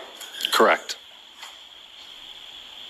Tell us about that drop test testing. Certainly. So, again, through discussion with Dr. Rentschler, it was my understanding that Mr. O'Keefe had a skull fracture on the back of his head. So we wanted to do an evaluation of the interaction between the back of a head. In this case, we used again, talking about that instrumented dummy again, we used the instrumented hybrid head form to perform a drop test to evaluate the forces of an interaction between a tail light from the Lexus and the human head. What height did you choose to perform this drop test? 7.5 feet. Why did you choose that height? Well, if you calculate it through physics and the acceleration due to gravity, that would equate to an impact speed of 15 miles per hour at that height. And what was the significance of 15 miles per hour? Well, that was essentially kind of a starting point for us, if you will. So I will tell you that in reverse, 15 miles an hour is fast. I don't know if you've ever looked at your speedometer when you're pulling into your driveway, reversing into a parking stall. Most people probably don't go more than 5 miles an hour or so. So 15 miles an hour in reverse is fast, especially when we're talking about, it's my understanding it was nighttime. There was winter conditions, potentially wet or icy roads. So again, that speed is going to be what I would say on the high end for going in reverse. So also in addition to with respect to kind of just the nature of that speed, it's my understanding through discussion with Dr. Rentschler that at 15 miles an hour, you start to see significant injuries to the human body when it makes contact with a vehicle. And I think one last point is that we needed to pick a speed where, again, this is kind of just us brainstorming, where we would have damage to the taillight, right? It would fracture it, but it wouldn't completely obliterate it. So we knew if we chose a speed, for instance, of 40 miles an hour, we know we're going to completely essentially explode the taillight. But if we do, 1 mile an hour, we may not do anything to it, right? So we kind of had to pick a middle ground to again, cause damage to the taillight. What was your conclusion following that testing? What was your conclusion with regard to whether or not it was consistent or inconsistent with the damage to the truck, the taillight was consistent or inconsistent with making contact with John O'Keefe's head at or above 15 miles an hour? So strictly speaking to a damage perspective, the 15 mile an hour interaction between the hybrid head form and the test tail lamp produced significantly more damage than that of the subject vehicle. So that indicates that, again, the damage on the subject tail light was less than that of the test tail light. So if I were to ask you whether or not there would be more or less damage to the tail light if you increase the speed to 24 miles an hour, what is your conclusion? Well, you're talking about significantly more kinetic energy. So if you just think about it from, again, a kinetic energy standpoint, kinetic energy is equal to 1/2 times the mass and the velocity squared. So if you're squaring that... Beautiful. A calculation. It's so beautiful. I just love science. I love it. It's great. Like, wow, a real expert witness. This is how they speak. Joe Paul, take some notes. Velocity, and you're going from 15 up to 24 miles per hour, you're going to get a significant amount of more energy associated with that. Probably, I could pull up my calculator, but you're probably looking at 2.5 more times energy than the 15 mile an hour test. Which means 2.5 more times the damage to the taillight? Certainly. Which you did not see in your review of the materials, correct? Correct. So what is your opinion or conclusion as to whether or not the damage to the taillight was caused by striking John O'Keefe's head? From a damage standpoint, it was inconsistent. Boom. It was inconsistent. I want to shift gears back to the injuries that you saw concerning Mr. O'Keefe's arm, his right arm. During the course of your investigation, did you look at photographs and investigate the injuries to his right arm? Yes, sir. What's the width of the taillight? Specifically from where it meets the lift gate to the left side. I'm sorry, to the side of the vehicle, the right side of the vehicle. To the right. So yeah, as I mentioned earlier, that is about 6.5 inches. It starts to wrap around to the right side. So really, it's even though the taillight continues, it's not projecting out on the back end where it's, again, wrapping around. So in terms of the width that is facing the rear, if you will, it's about 6.5 inches. He's so beautifully precise, this man, Dr. Daniel Wolfe. He's so precise and thorough when he's explaining things. It's just so refreshing and simultaneously frustrating that, again, the state of Massachusetts couldn't get anyone nearly as qualified. And this was an officer. An officer died on an officer's front lawn, and the state of Massachusetts was just like, let's get Joe Paul to do it. Yeah, makes total sense.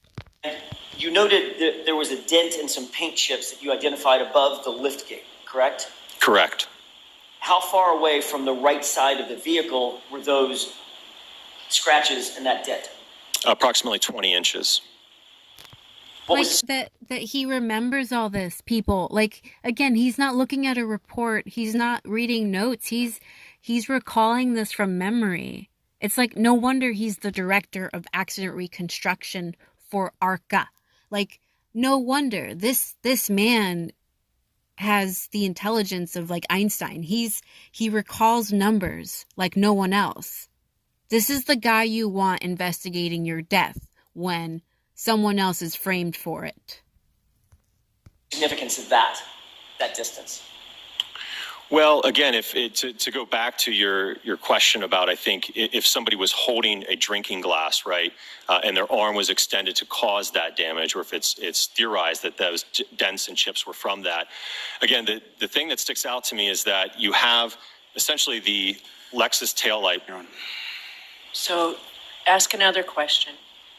What's the significance of whether or not there was damage between the dent and the taillight? In other words, that 20-inch area.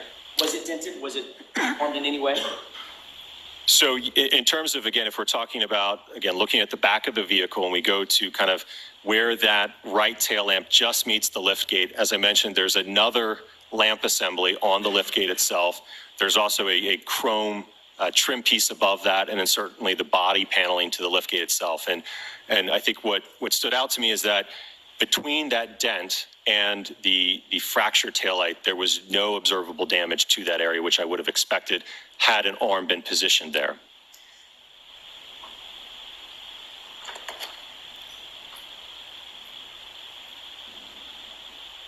Can you calculate, or could you calculate, or did you calculate the amount of force that would be required to strike a person just only on the outstretched portion of his arm in order to project him a number of feet, for instance, 30 feet in one direction or another? Okay, I just want to make sure I understand. Objection. Take a distance out of it. Break it down. I'll ask you the same question, but without the 30 feet. Okay. Were you able to calculate, or could you calculate the force that would be required to strike a person on his outstretched arm hard enough to spin him around and project him a number of feet?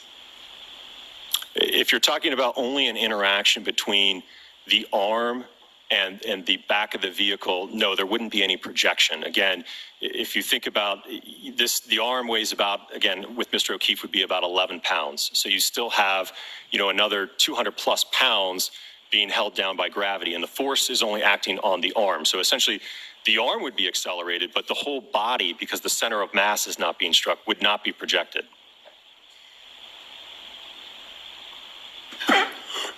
Is the absence of the damage that you described, the absence of damage that you described between the dent and the rest of the vehicle, with the exception of the taillight, is that consistent or inconsistent with striking an outstretched arm of a human being? Objection. I'll allow that. That would be inconsistent, in my opinion.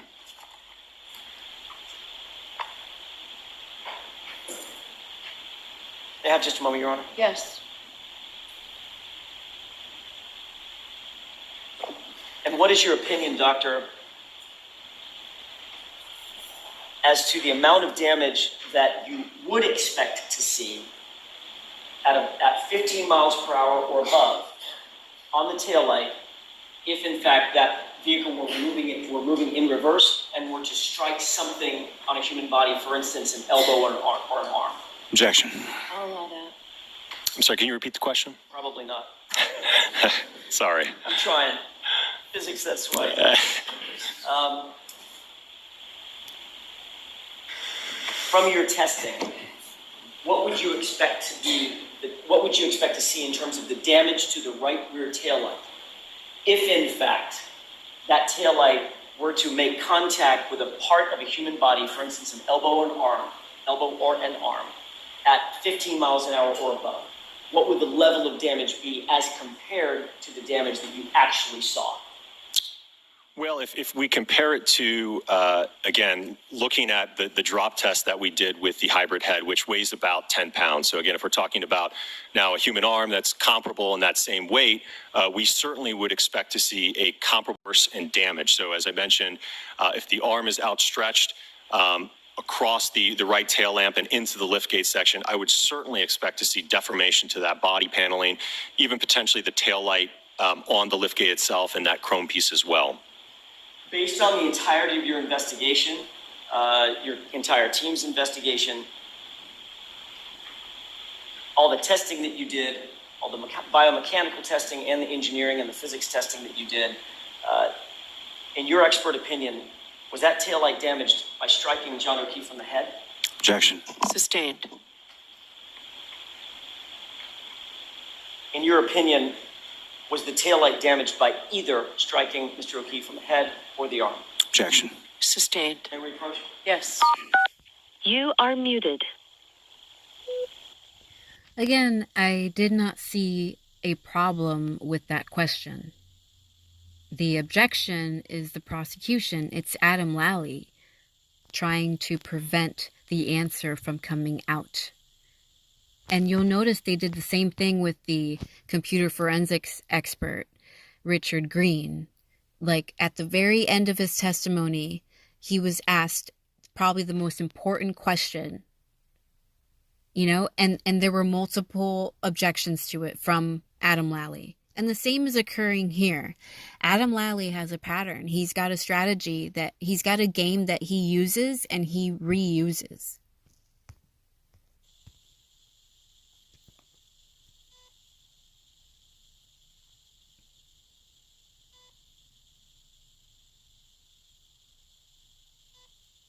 And it is sad that so many people believe that this woman did it. So many people have overlooked the only real testimony we got out of this entire trial. Dr. Rentschler, Richard Green, and Dr. Daniel Wolfe. You are unmuted. May I, Your Honor? Yes. Last question, Doctor. In your expert opinion, based on all your testing, is the damage to the taillight that you saw consistent with striking a human head? No. In your expert opinion, is the damage to the taillight consistent with striking a human arm? No. Thank you. That's all I have. All right, jurors, we will take our morning recess. Brilliant. Brilliant testimony, and it was succinct. It was to the point. Now we will listen to Dr. Rentschler.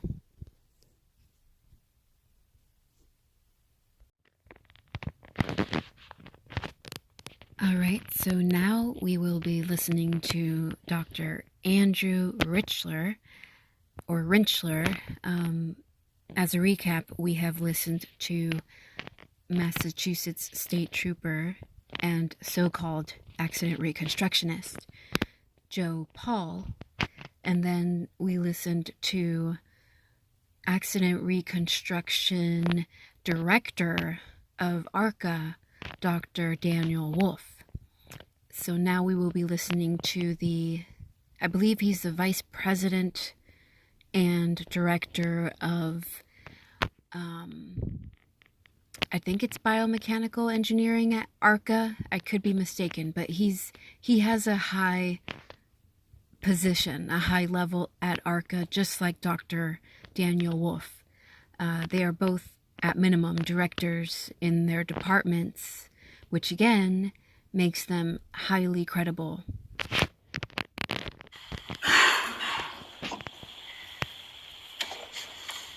May I inquire? Yes. Doctor, could you please state your first and last name, spelling your last name for the record, please? Certainly. Andrew Rentschler, Rentschler. And what do you do for a living, sir? I'm a biomechanical engineer and accident reconstructionist. And who do you work for? I work for a company called ARCCA LLC. How long have you been in that position as working for ARCCA, first of all? I've been with ARCCA for about 16 and a half years now. And you indicated that you're the director of Biomechanics and Human Factors, is that right? I am. I'm a vice president and the director of Biomechanics for the Midwest Division. Can you tell us what education, training, and background qualifies you to perform your duties as the director for Biomechanics and Human Factors? Sure. Well, I've got my BS in mechanical engineering with a minor in biomedical engineering from Carnegie Mellon University in 1995. I then went on to get my master's in bioengineering and biomechanical engineering from the University of Pittsburgh in 2002. And then I went to get my doctorate or my PhD in bioengineering and biomechanics from the University of Pittsburgh in 2004.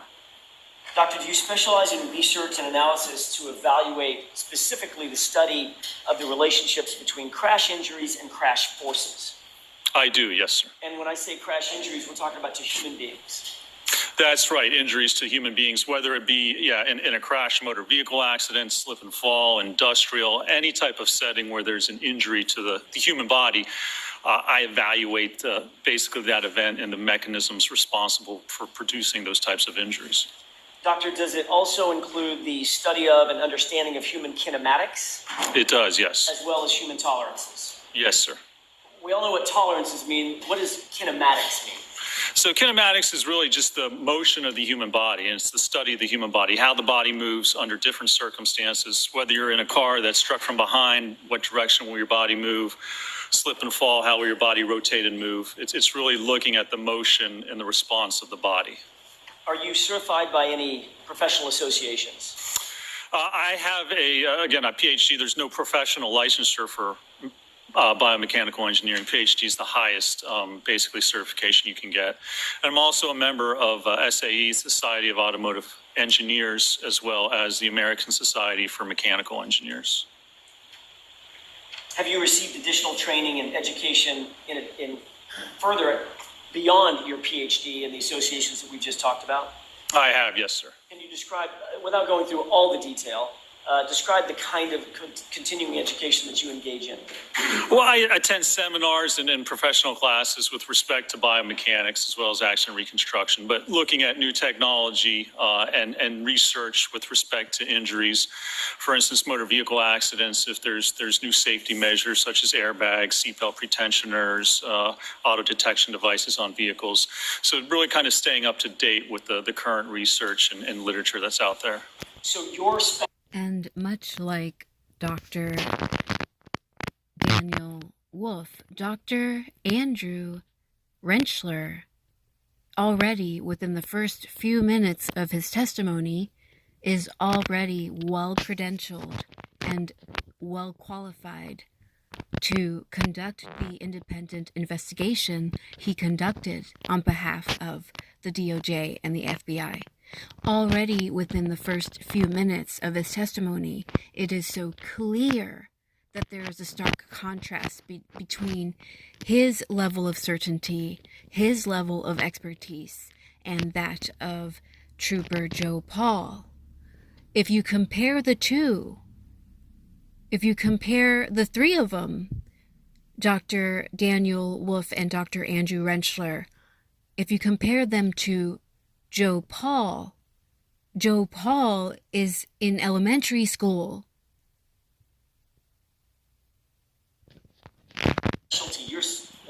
Your subfield, if you will, in terms of your engineering degree and education, is literally in accident reconstruction and the effect that accidents and incidents can have on the human body. Is that right? It is, yes. And biomechanics is really, it's looking at injury to the human body. So, we use traditional engineering principles and apply it to the body because an injury is just an engineering problem. Instead of looking at a piece of steel that if you know the dimensions and size and you apply a force, it'll bend and break, we look at the human body. How much force does it take and how does the force have to be applied to get a humerus fracture or an intervertebral disc injury or any type of injury? There's specific forces and mechanisms you need to produce those injuries, and that's what I do as a biomechanical engineer. Is there a difference between a biomechanical engineer and a doctor? There is, yes. In terms of injuries? Yes. Tell us about that. So we really approach injuries from two different directions. Someone has an injury, you go to the doctor, you go to the hospital, the medical doctor will diagnose that injury, determine the best way to treat it, and determine what the prognosis is. As a biomechanical engineer, I look at that injury from a different direction. Here's the injury. Well, how did that injury occur? What type of loading did you need to actually produce that injury? How much force was required? What happened to your body to actually cause that injury to occur? So we approach it really kind of from two different areas.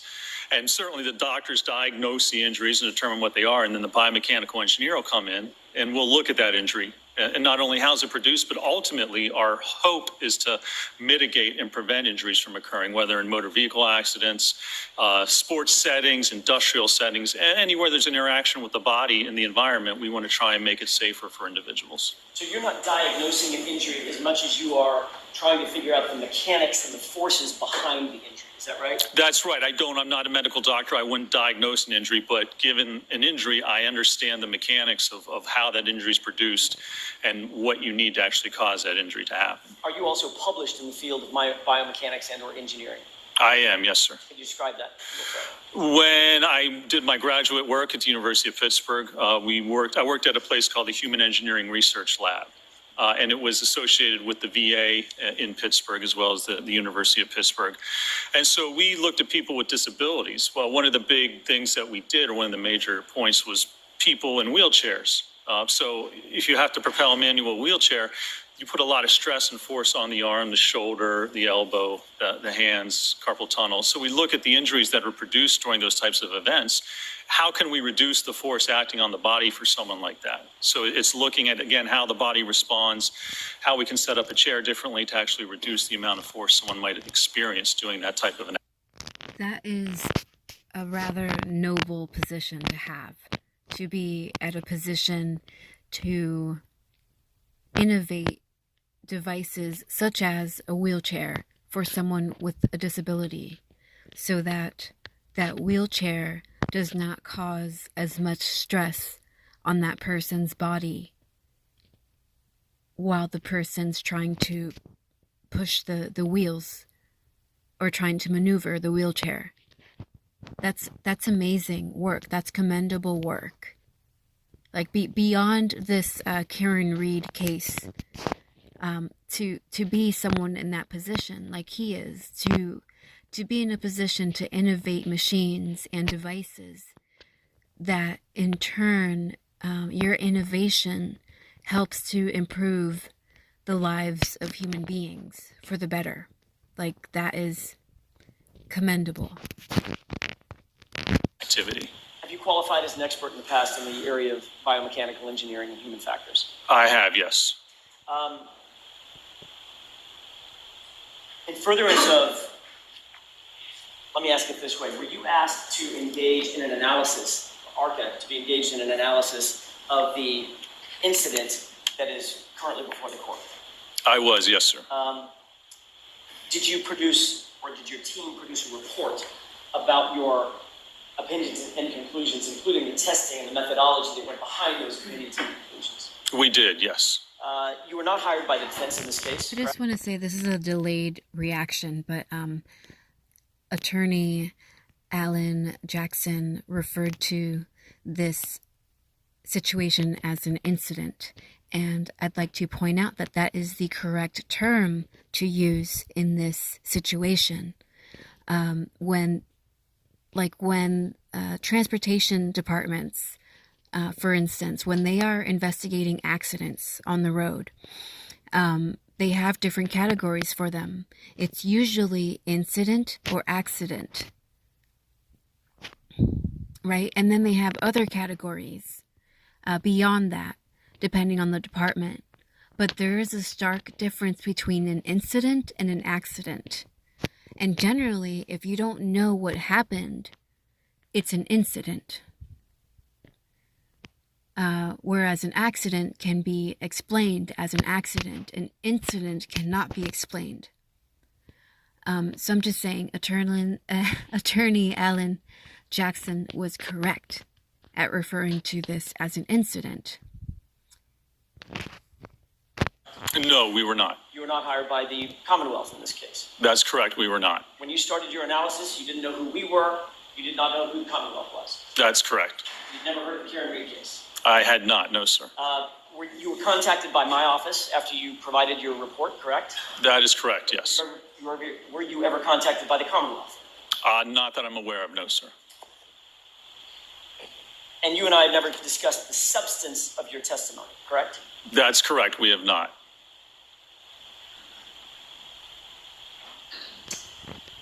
And yet, unlike Joe Paul, Dr. Andrew Rentschler is perfectly comfortable, even though it's his first time meeting this attorney, it's his first time in this courtroom for this case. He's perfectly comfortable because he knows his shit. Consider that your analyses, your conclusions and opinions in this case are completely independent of any party in this room. Objection. Sustained. You've not been paid by the defense, is that right? I have not. No, sir. And you do not answer to us in any way. I do not. That's correct. You indicated that you and your team were asked to undertake a review of the circumstances. What exactly did you review in coming to your opinions and conclusions and performing the tests that you performed? Well, we looked at, there was police reports with respect to the incident, medical records for Mr. O'Keefe, as well as the autopsy report, photographs of the evidence in this case involving the Lexus, the tail light, the incident scene where the evidence was found, as well as some other documentation. And you also worked with Dr. Wolfe, who just left the courtroom, correct? I did, yes. Did you two have sort of a distinct role in, although working as a team, a distinct role in making determinations and conclusions about the incident? That we did. There was a distinction. Certainly some of our work overlapped, but there was a distinction with what each of us actually did and performed with respect to this case. Following your review and your investigation and analysis, did you make any determination as to whether any of the injuries suffered by Mr. O'Keefe in this case were consistent with producing the damage that was seen on the SUV? I did, yes, sir. And what did you base your opinion on? My opinion was based on certainly the medical records, the description of what the injuries were, the damage that we have to the Lexus, primarily the right rear tail light cover, as well as we performed testing to evaluate the strength of that tail light cover and look at the damage associated with different types of impacts. And also to look at the overall evidence of where everything was found, where Mr. O'Keefe was found, what the injuries were, how they may or may not have occurred based on the damage we have to the vehicle. So did you look specifically to find whether or not you could determine the forces required for Mr. O'Keefe to suffer the injuries that you saw in the records, medical records, et cetera? I did, yes. I determined in my analysis whether there was sufficient force with that damaged taillight, in interaction with that taillight, to produce any of the injuries that were listed or diagnosed in the autopsy report and the medical records. Generally speaking, what injuries would you expect to see in a vehicle-pedestrian interaction at, say, 24 miles per hour? Objection. I'll allow that. Just generally, Doctor, if you would, please. Yes, Your Honor. So 24 miles an hour, once you get up to that speed, you start to see fractures. You see significant ligament and tendon damage. I mean, usually about 15 mile an hour impact is where you start to see damage to, for instance, the leg and the knee. At that speed, you're going to produce, if you impact the vehicle, you're going to produce upwards of 1,000 pounds of force on the body, depending on what part of your body impacts the vehicle. So certainly at 25 miles an hour, you start to see significant injuries occur. Is that true for any part of the body that is struck, whether it's center mass or an extremity? 1,000 pounds of force because of the speed of the vehicle? Well, yes, so force is equal, Newton's second law of force is equal to mass times acceleration. So the acceleration is going to be the same. It depends on the mass. So again, another calculation. So both of these expert witnesses so far, Dr. Daniel Wolfe and Dr. Andrew Rentschler, both of them have provided calculations, like they provided information to explain how they came to their conclusion. Again, unlike Trooper Joe Paul, who provided zilch, he provided nothing. He provided conclusions with zero calculations, with zero beginnings. He provided the end. He provided the conclusions. Like, it was a guessing game for the audience and for the jury. Of whatever body part's being hit.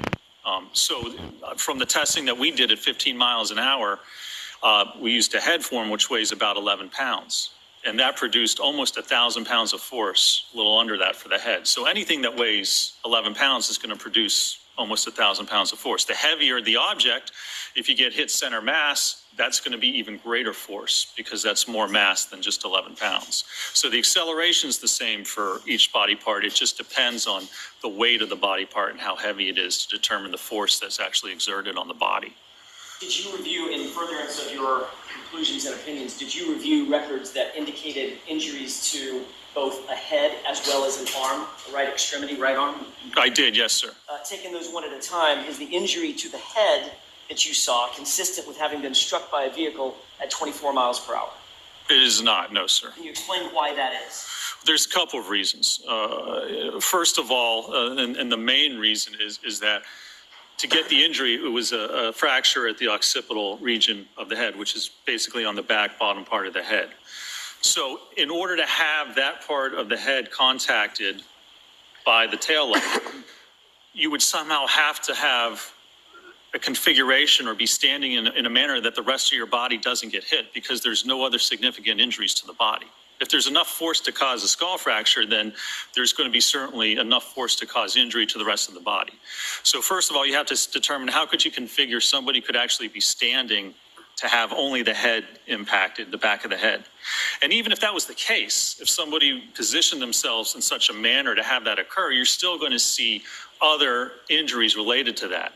For instance, with the cervical spine, over 1,000 pounds of force acting on the head, you're going to get significant cervical injuries, fractures, disc injuries, tendon and ligament injuries. So the fact that we only have that head injury and only damage to the occipital portion of the skull is inconsistent in this case with being struck by that tail light.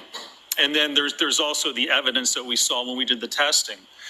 At 15 miles an hour, where we dropped the head form, so that would be akin or like a vehicle backing up at 15 miles an hour hitting the head. We had more damage to the tail light in that test than what we saw with the subject tail light cover. So if you're going 24 or 25 miles an hour, even faster, you're going to see even greater damage, greater fracturing of that rear tail light, and we just don't have that in this case. So both the physical evidence as well as looking at the biomechanical aspects of it are inconsistent with that head injury occurring due to impact with the rear of the Lexus. Shifting to the arm, are the same forces at play if it... So take a moment to just take that all in. Both Dr. Andrew Rentschler and Dr. Daniel Wolfe, both of them have exonerated Karen Reed in their testimony. And if I didn't explain it already, and if you don't already know, the reason they can't tell the jury that they were hired by the DOJ and the FBI is because it would be considered too prejudicial against the prosecution, I guess, against the Commonwealth, right? It's stupid, right? Like, where's the accountability? Where's the oversight? But that's why at nowhere during their testimony, during either the testimony of Daniel Wolfe or Andrew Rentschler, we do not hear either of them say that the FBI and the DOJ hired them. And again, that is because it would be too prejudicial. But I'm sure the judge, Beverly Cannoni, knows that they are from the FBI and the DOJ, that they were hired by them. And I'm sure both sides, I'm sure the entire state of Massachusetts, both sides, the prosecution and the defense, obviously, everyone else knows that the DOJ and the FBI hired them. Instead of the head making contact with the taillight, it's an outstretched arm, for instance, at the elbow area of a human being, the person 73 inches tall, weighing 215 pounds. Objection. The objection sustained. Ask it differently. Sure. Shifting to the arm, are the same forces at play if instead of making contact with the head, you make contact with an arm, an outstretched arm?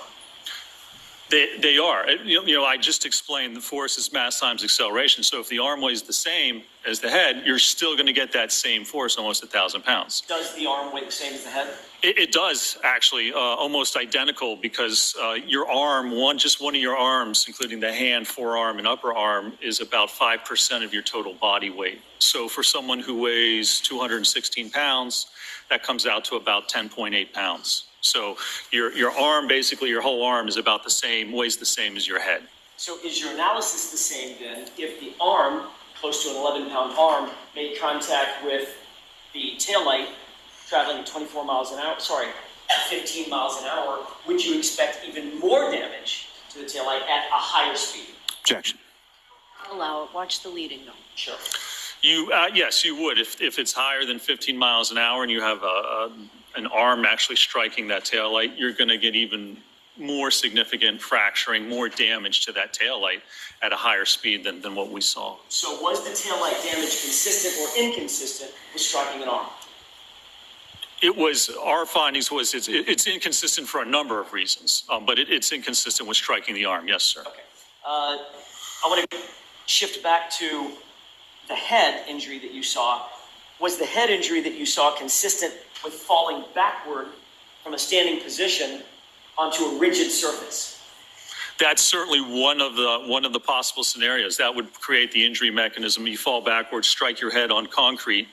That can produce thousands of pounds of force on the head. And so that's certainly a scenario where you could produce that damage if someone was standing, they fell backwards and struck their head on the roadway or on the curb or a hard surface. So I was going to ask, I think you may have just answered my question. Those kinds of force multipliers require a hard or rigid surface or not? They do, yes, sir. So grass and dirt would not produce the same sort of force? Grass and dirt, no, that would certainly not produce the same amount of force as hitting your head on. So to repeat what attorney Alan Jackson said, he said those kind of injuries would require a harder surface, like concrete or cement. And Dr. Andrew Rentschler said yes. And he clarified, so not grass or dirt. And Dr. Andrew Rentschler said, no, not grass or dirt. It would have to be a hard surface. And for a lot of folks following this case, a lot of people think that John O'Keefe sustained the injury in Brian Albert's basement.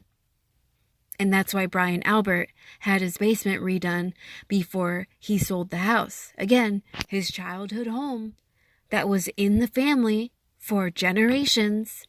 Brian Albert sold it after refinishing the basement floor. Concrete. And if it was grass and dirt with a little bit of snow on the top of it, what effect is that? That's going to dampen and lessen the force even more so. What injuries, I want to shift back to the arm. I know I'm going back and forth, but bear with me. So I will leave the link to the videos in the description below.